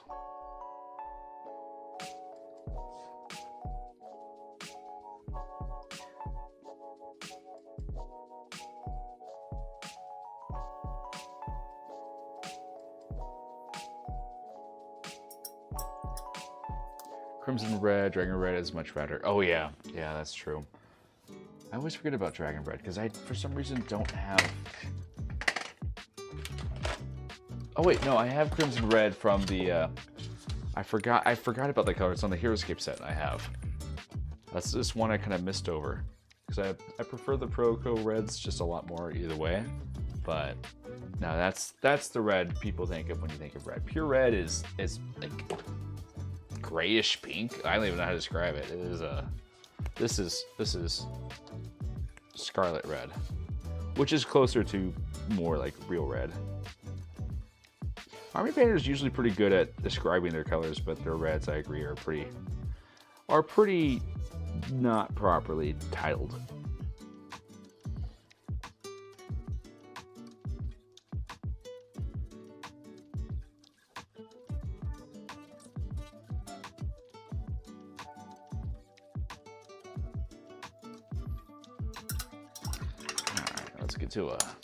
Let's get to a smaller brush here. I think we got some of our base coating done. I want to start working on some fun details.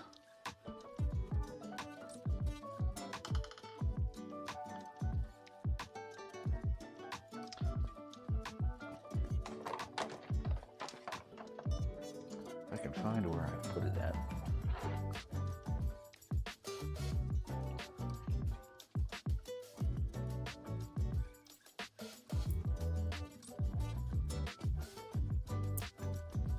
My workstation is an absolute mess. Because I am an absolute mess. Let's see here.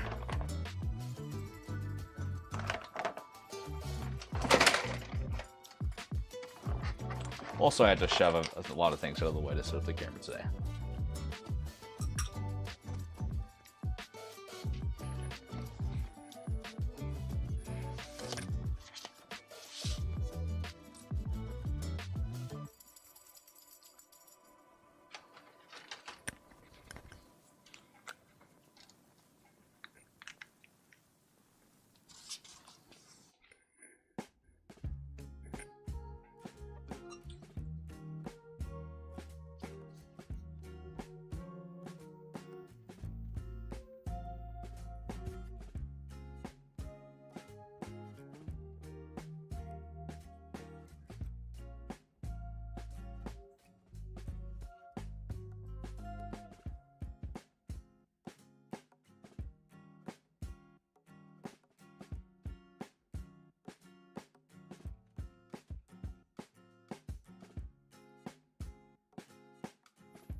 When you work with very thin lines like this, your brush tip is going to dry so fast. I've seen some painters hold like 2 brushes in their hand so they can often switch between them.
talking much during this part here.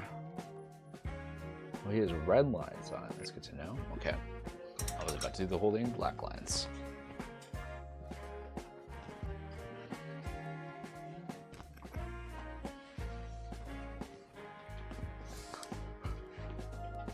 A little bit darker.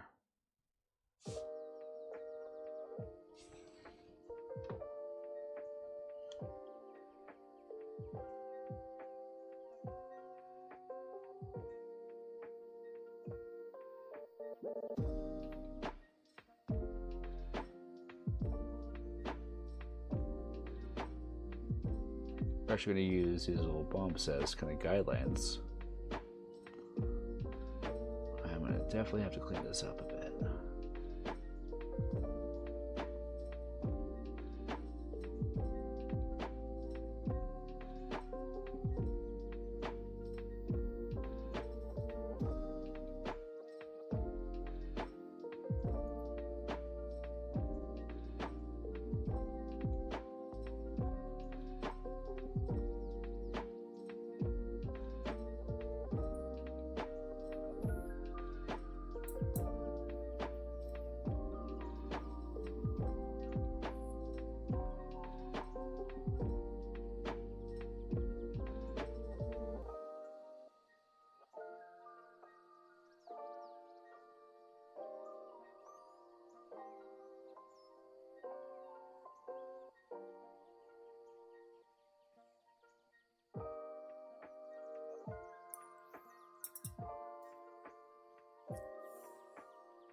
Back is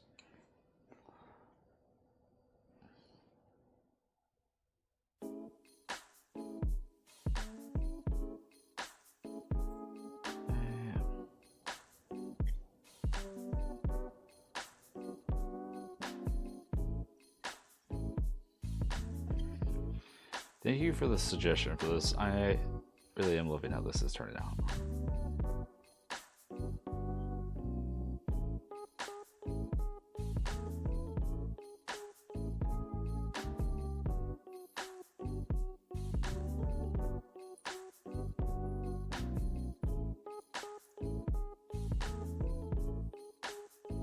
How many of you guys do you have to paint up? 4? I have 1 pre-painted and 4 unpainted, so I have a lot of the orcs to paint. I have 1 almost done. I'm still kind of working on the details over here. And then I'm sure the other ones, I'll probably just do 1 as a tutorial and then 1 is just a speed paint when I'm tired of painting the Ramosaurs. I like having commons because it gives me a chance to like test out some schemes. Sometimes in the tutorial I'm kind of figuring it out as I'm doing it, which makes the editing process a bit harder.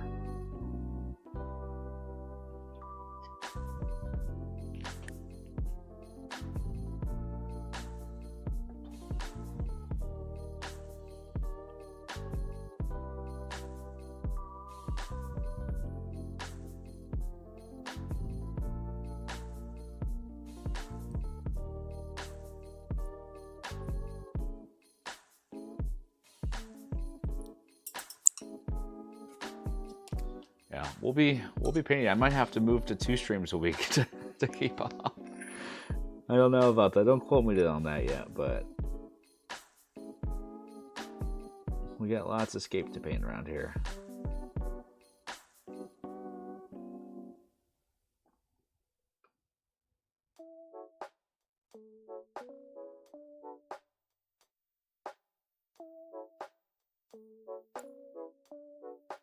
Plus, May the 4th, I'll probably be doing some Star Wars stuff.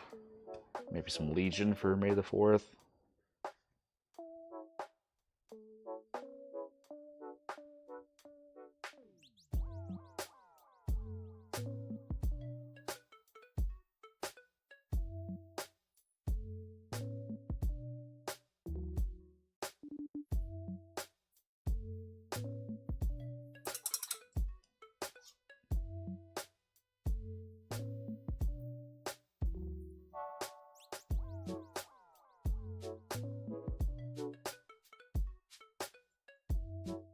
So where's his badge at? I think his badge is on his right side. Okay.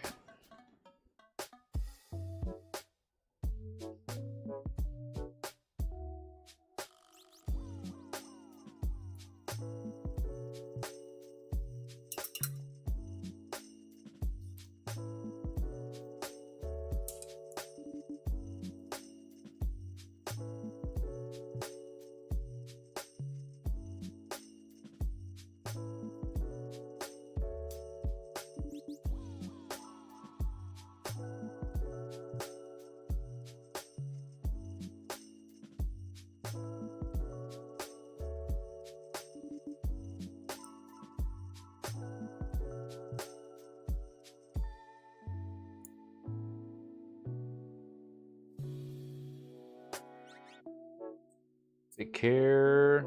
Oh, sign out for now. Be sure to drop a clamor shot in the Discord. Oh, will do. Thank you for swinging by and talking. Always a pleasure.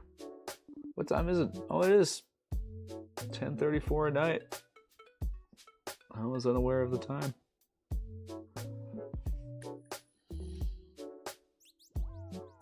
Kind of, sometimes I get kind of run out of steam and lose interest in painting the guy live on stream. Today I'm kind of fascinated to see how he ends. And I'm going to go until I don't want to go no more. I have the advantage today that I have tomorrow off, so I'm a little bit less needing to force myself to try to sleep today. But we'll probably be ending up here pretty soon.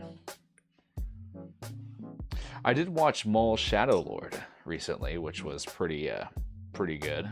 I really love the matte painted backgrounds, and I mean the characterization of Maul is always on point.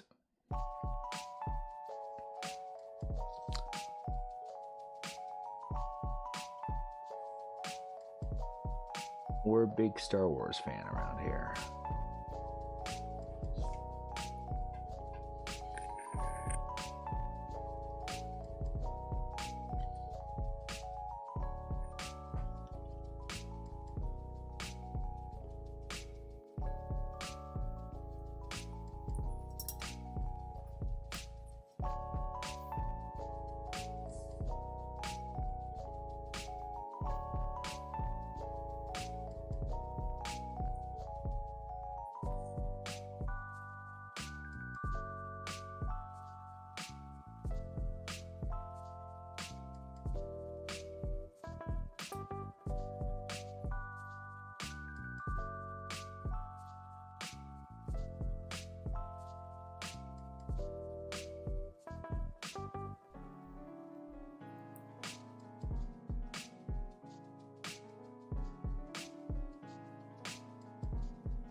Curious, do I own any figures from Star Wars Escape Project? I used to have a bunch. I used to have a whole bunch. I kind of hit some tough times, so I had to kind of sell a lot of my my Star Wars miniatures, but I have some lying around here. I have a lot. I mean, thankfully Star Wars is kind of like, you know, you can do it kind of mini agnostic. So I have some of the old Wizard Coast stuff I kept on hand, and I've just been wanting to pretty much replace them with better models over time. That's on my to-do list, is get some nicer stuff. But I have like the droids and all that stuff. Now, I really like Star Wars Scape, and if there's one IP that will never happen, but I would love to see, is Star Wars Scape.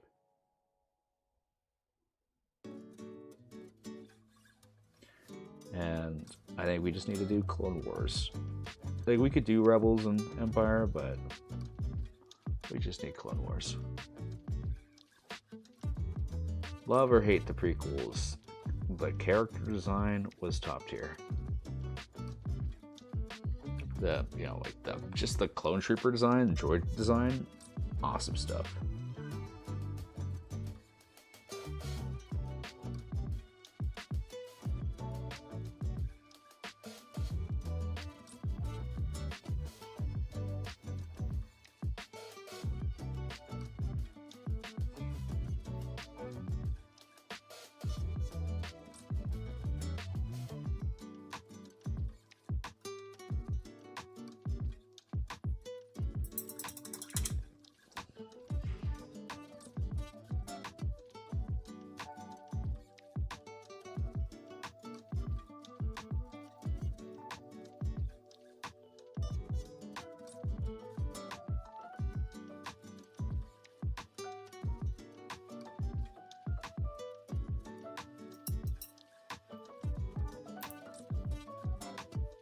Not sure how they scale up, but it'd be good to see some Star Wars Legion models get painted up if you need a break from the backlog of Escape. Yeah, that's gonna be my my May plan, is to get some Star Wars painted up. Probably not all of May, but definitely May we'll have a couple Star Wars focused streams. Probably pick up some Legion models I want to do. I just don't want to have to build them, so I'm kind of looking for pre-built models. Yeah.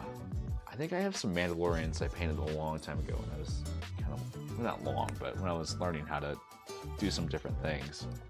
I wasn't happy with how they turned out, but I did have a really cool Bull Rancor I printed and painted from the Force Unleashed, but I sold that to someone. I was sad about that.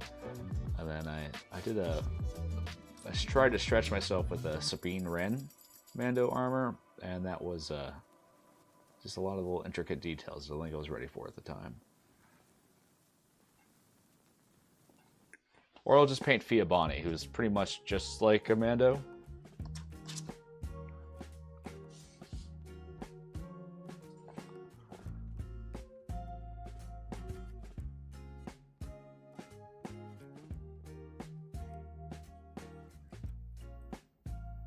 Give Sheriff Rami a little star.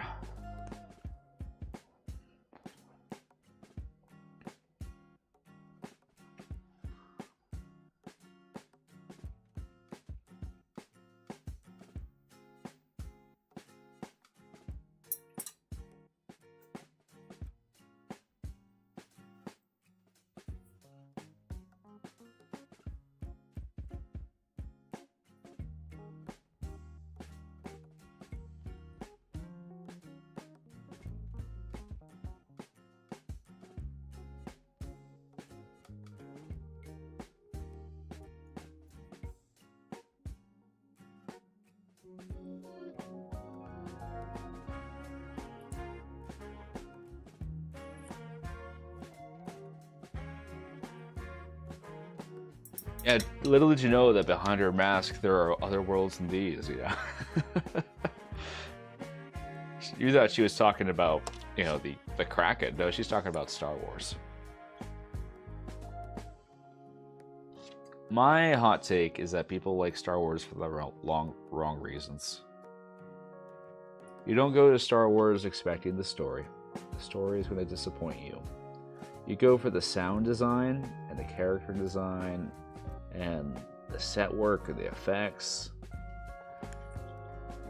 If you're expecting good Star Wars stories, you're going to be disappointed 9 times out of 10.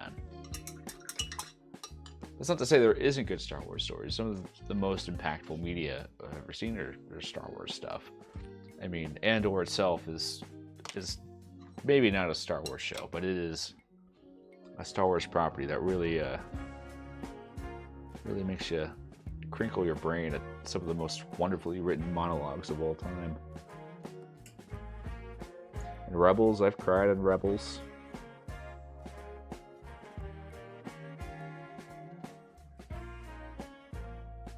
Clone Wars has some great arcs. She was talking about the Sarlacc. Yeah, bring Sarlacc to Escape. Like that Haas custom that was there.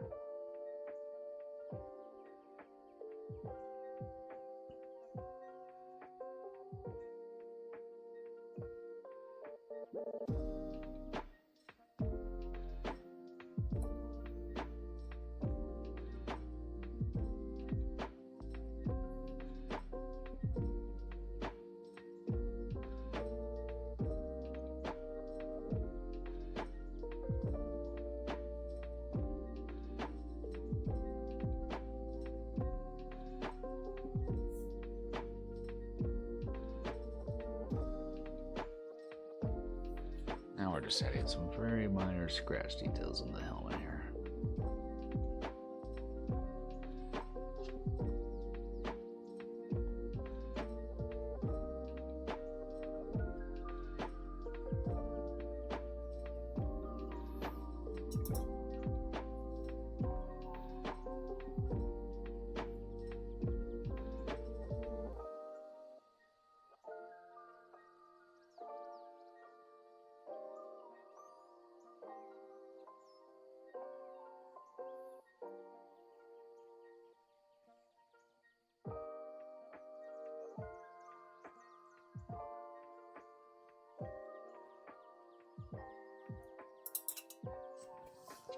And let's see, where's my ivory at?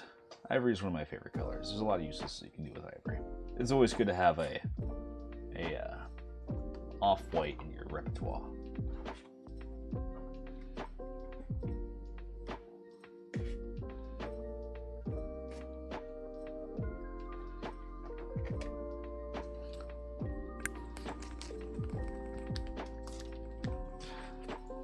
Also agree that take Star Wars has plenty of other draws aside from the story. You know what some people say the worst Star Wars movie is Episode 1? Just turn on the pod race scene and just close your eyes and listen. That whole scene is an auditory delight. Or just the orchestra from the Duel of the Fates. Or even just admire the craftsmanship of the Jar Jar puppet. Don't get distracted by Jar Jar as a character. Focus on him as a marvel of cinematic engineering.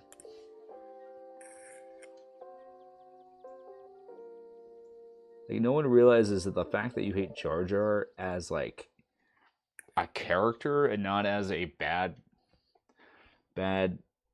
interface is a testament to at least how you can latch onto him as like something that's tangible.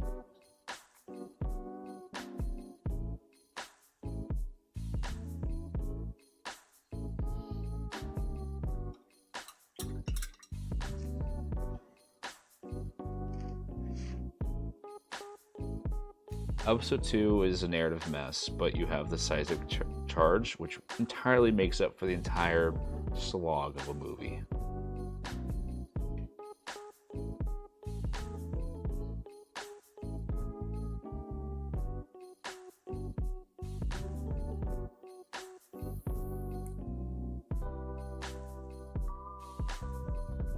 Hello, Roguescaper, you get the PDF of the Tome of Annihilation? No, I bought it from another site because it was cheaper.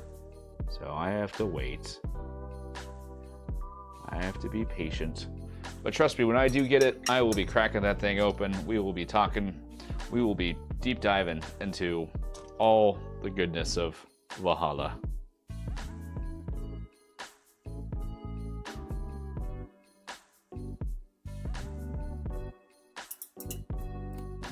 The cost of being frugal. But if I did know that if you bought it on another site that you wouldn't get the PDF, I would not have done that. Because Rogue, while not entirely devoted on lore, does like his lore.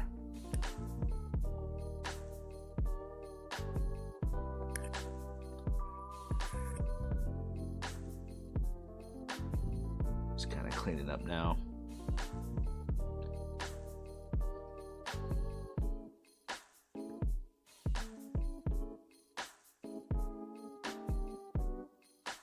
One thing is when you clean up is not to mess up all the work you've done getting to that point. Sometimes you can get kind of lazy while you clean up and make bigger messes.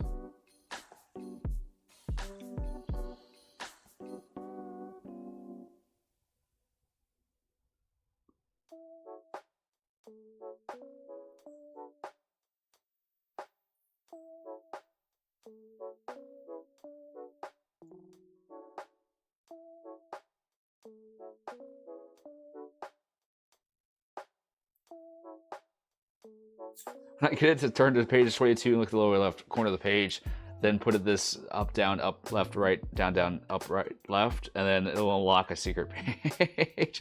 Now I'm just curious. Don't do this to me, Bill. I want to know. I want to know what it is.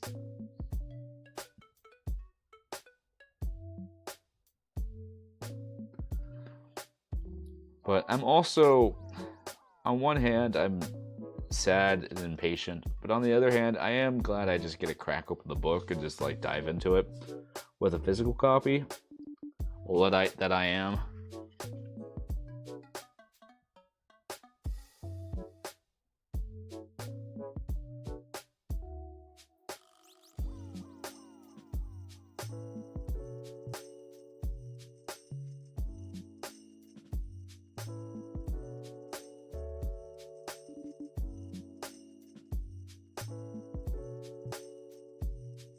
Few of you might be talking about this Sunday. Well, that means I'm probably be talking about this Sunday. Wait, is it? I think this Sunday is a group one. I don't know. It's not like I'm on the panel or anything like that.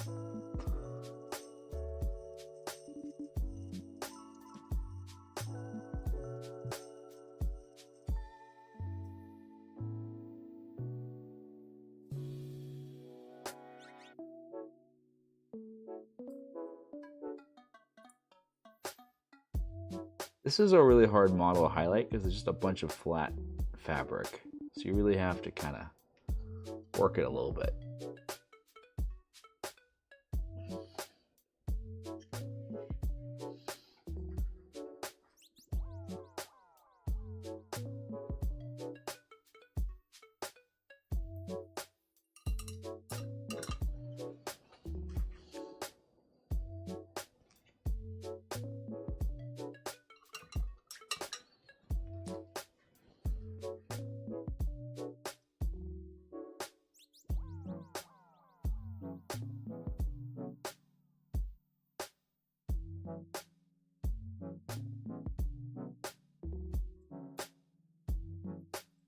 Okay, let's just add a little bit more details to these face and add some shading just to some areas.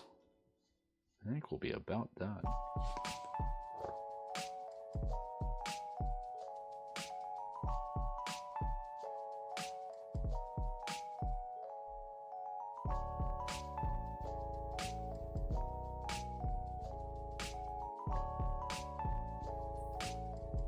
Does that work, Woody? Yes, this is Sheriff Ramy.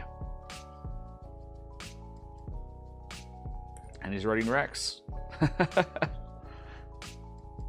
Nakatha in the chat suggested. And, I was just originally just going to paint him kind of green, and I didn't have a plan. Even though I referenced Toy Story in the description or the title, I just kind of, it's like, oh wait, that sounds like a fun idea.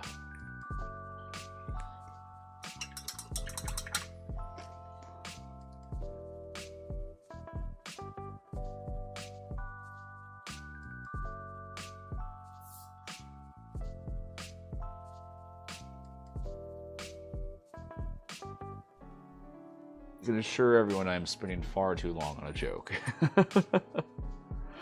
That's kind of the best kind of joke. Jokes are the high effort ones, right?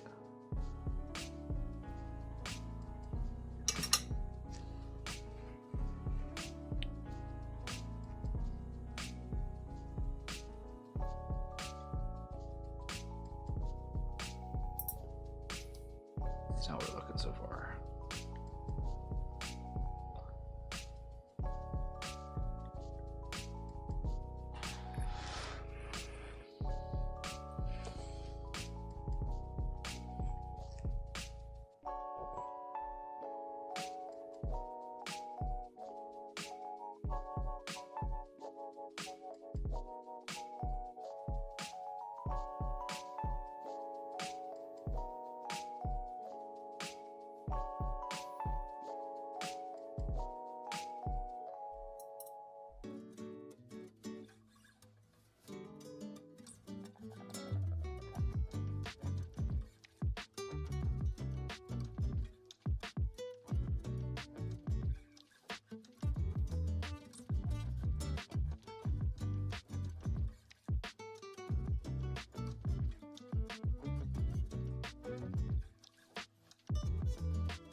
It said, you need to practice your line work, and I said, okay.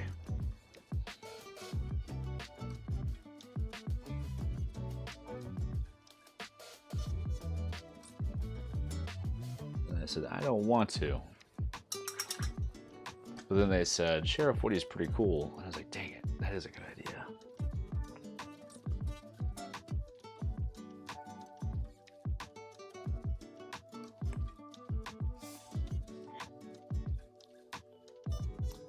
No, I'm just being downright sloppy with it now. Too thick of a line there.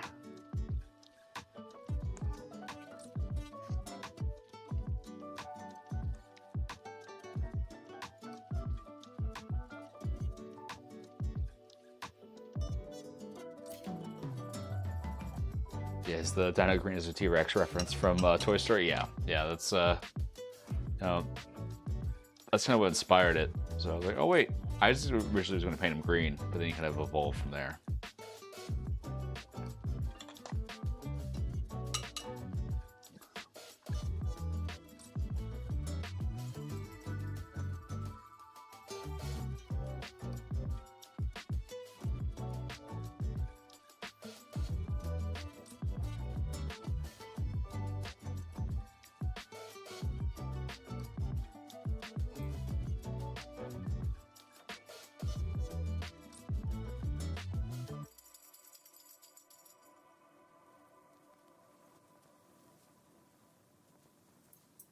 It took me too long to realize that.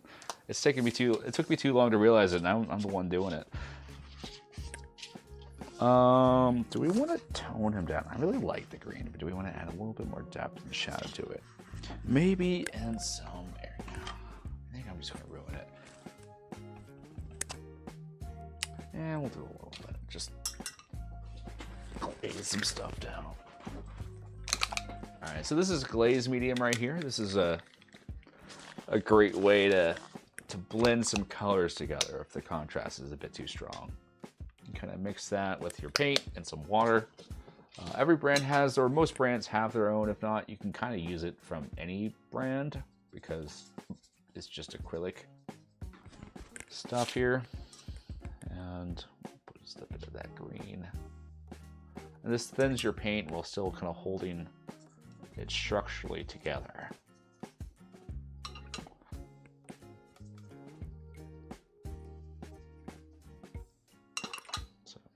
Water, and see the consistency of it is slightly thicker than a wash, but not as strong as, say, a standard layer of paint.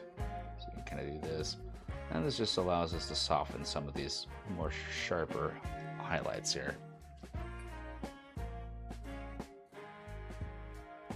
Just a little bit of blending.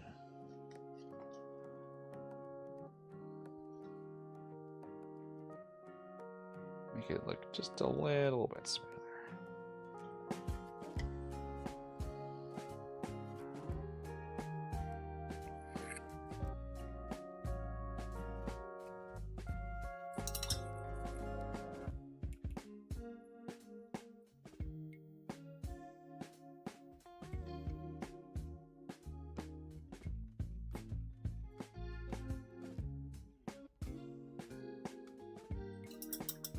Do orc skin become a different color when they suntan? Yeah, they, man, what did they become? I think it would become purple, probably turn purple.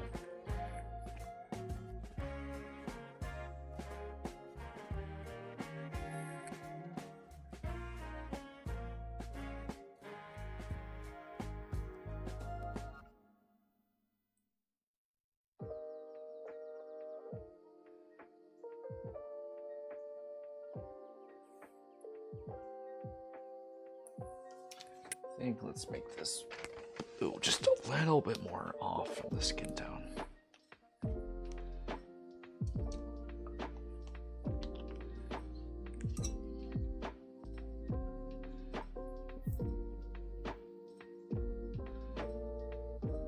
There we go. since jeans are very textured pieces of fabric, we're just going to use them less stippling just to kind of brush that on.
I hate this little chin area, it's just kind of inaccessible in some parts.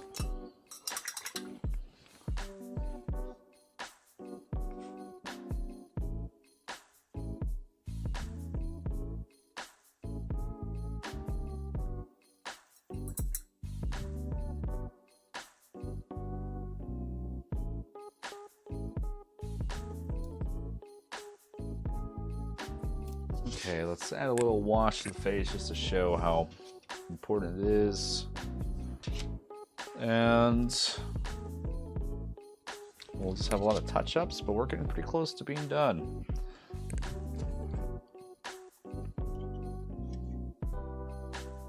It's crazy how far to see how far I progressed with the model just one stream. I feel like I just need to breaks in between different parts of the model.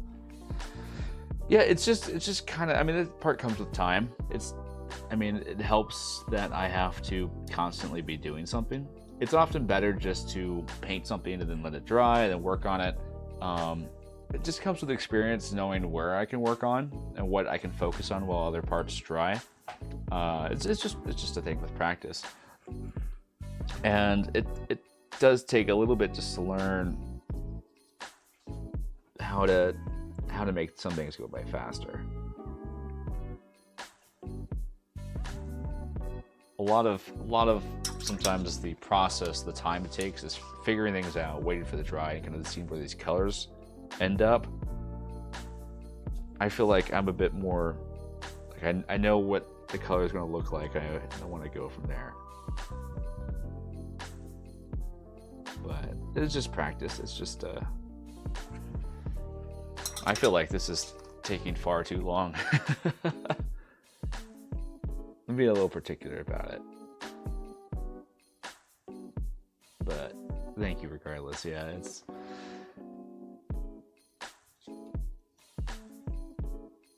I like priming black. Priming black saves you a lot of time because I can just, even though white is technically faster, white saves me a lot of time because I can kind of cut out the shadows in the other part of the model.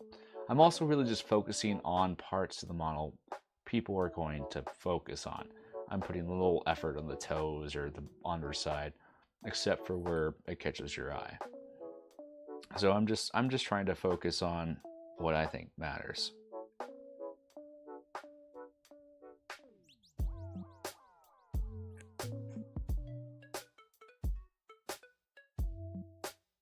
Yeah, if you can get to a point where you can get base coating done pretty fast, then everything else is kind of just how far you want to take it. And that kind of comes down to confidence with both your brush and your paint consistency. Because if you're using, you know, let's say I'm painting a model and I'm painting something like at this consistency here. This is going to take hours to finish. But you don't want to do it too thick. I don't want to ruin a model. I don't have a spare one on hand.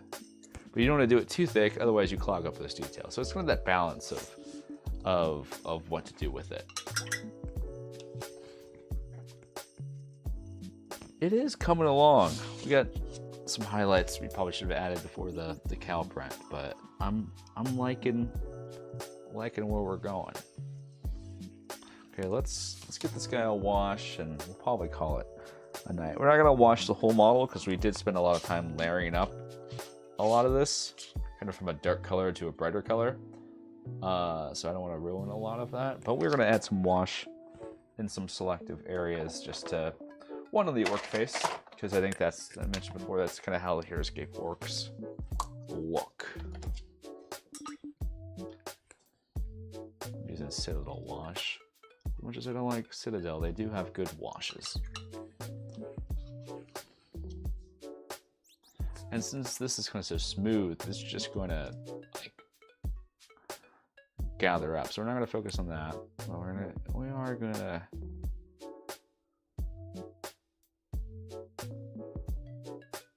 hit our orc up here with a heavy wash in the face. Washes inherently make things darker. So you either have to plan ahead of time or go back and layer over. So if you plan ahead of time, you go a couple shades lighter to account for the shading that happens when you apply a wash. That's why I was trying to add some white highlights. I really wanted to make sure we were prepped for that. And I'm just going to add some wash in some areas where I feel like we could use just a little bit of shadow. Not much. We're kind of keeping it kind of thin, using it more like a glaze just to kind of bring some definition to some parts.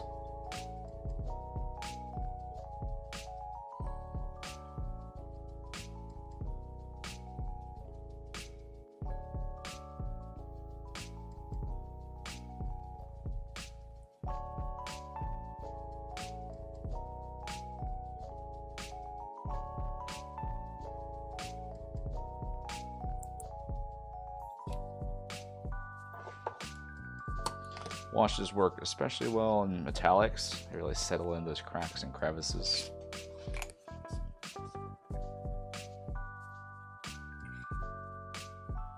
And naturally simulates some shade.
Washes are great for filling in details that you can't be bothered to fill in. We're not trying to win any contest here. We're just trying to have fun. So there comes a point where it's just like, all right, fill it in with wash. Okay, we're gonna let this dry. Wash takes a good while dry, but I think overall I'm pretty happy with where we went and where we're going. This was a really fun idea. We'll let this dry. We'll probably add just a couple more highlights just to buff it up a bit. Fix some spots in this vest that got a little messy, and just do some face details. And I think we'll be about good at that point. Now, will there be an army of Toy Story Ramosaurs? This one is a fun build. I feel like I wouldn't want to do this 4 more times. So I think this is just a fun build. I like them being kind of distinct. So probably this one, I think I'll just do like a really bright, vibrant color. I'll go from like blues and purples just to kind of try some like kind of neon cyberpunk schemes. And then the last one will probably just be a normal one for tutorial sake. But yeah, I think we did some fun techniques here. A lot of simple layering, line work. You got to see me do some line work, which I don't do too often here. See, but we have some thick lines we have to go through and clean up and just tidying up. I'll have probably about an hour more of tidying up just to kind of get this to where I want it to be. But I'm happy where we're going. This is a fun model. Definitely, if you're kind of wanting to try some new techniques, this is a great model to do it. Great for dry brushing and layering and texture building.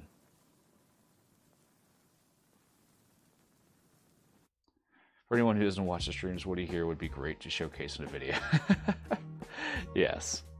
Yeah, I'll show him off somewhere. He'll show up somewhere. I gotta start doing some more. I'm working on doing my kind of another review of my units as well. I kind of work on like 3 projects at a time until one kind of catches my interest and I focus on that. So I'm going through and reviewing some of my painted stuff. So Sheriff Rammy will for sure show up again somewhere. He's far too beloved. Well, he'll have 5 sequels. No. All that to say is, wow, it's been 2.5 hours. Thanks all for watching, and stay tuned for some more stuff. We got another month of Heroscape on our way, Star Wars stuff coming, and lots of new units to paint. So looking forward to it all. And you all have a great rest of your week. Bye.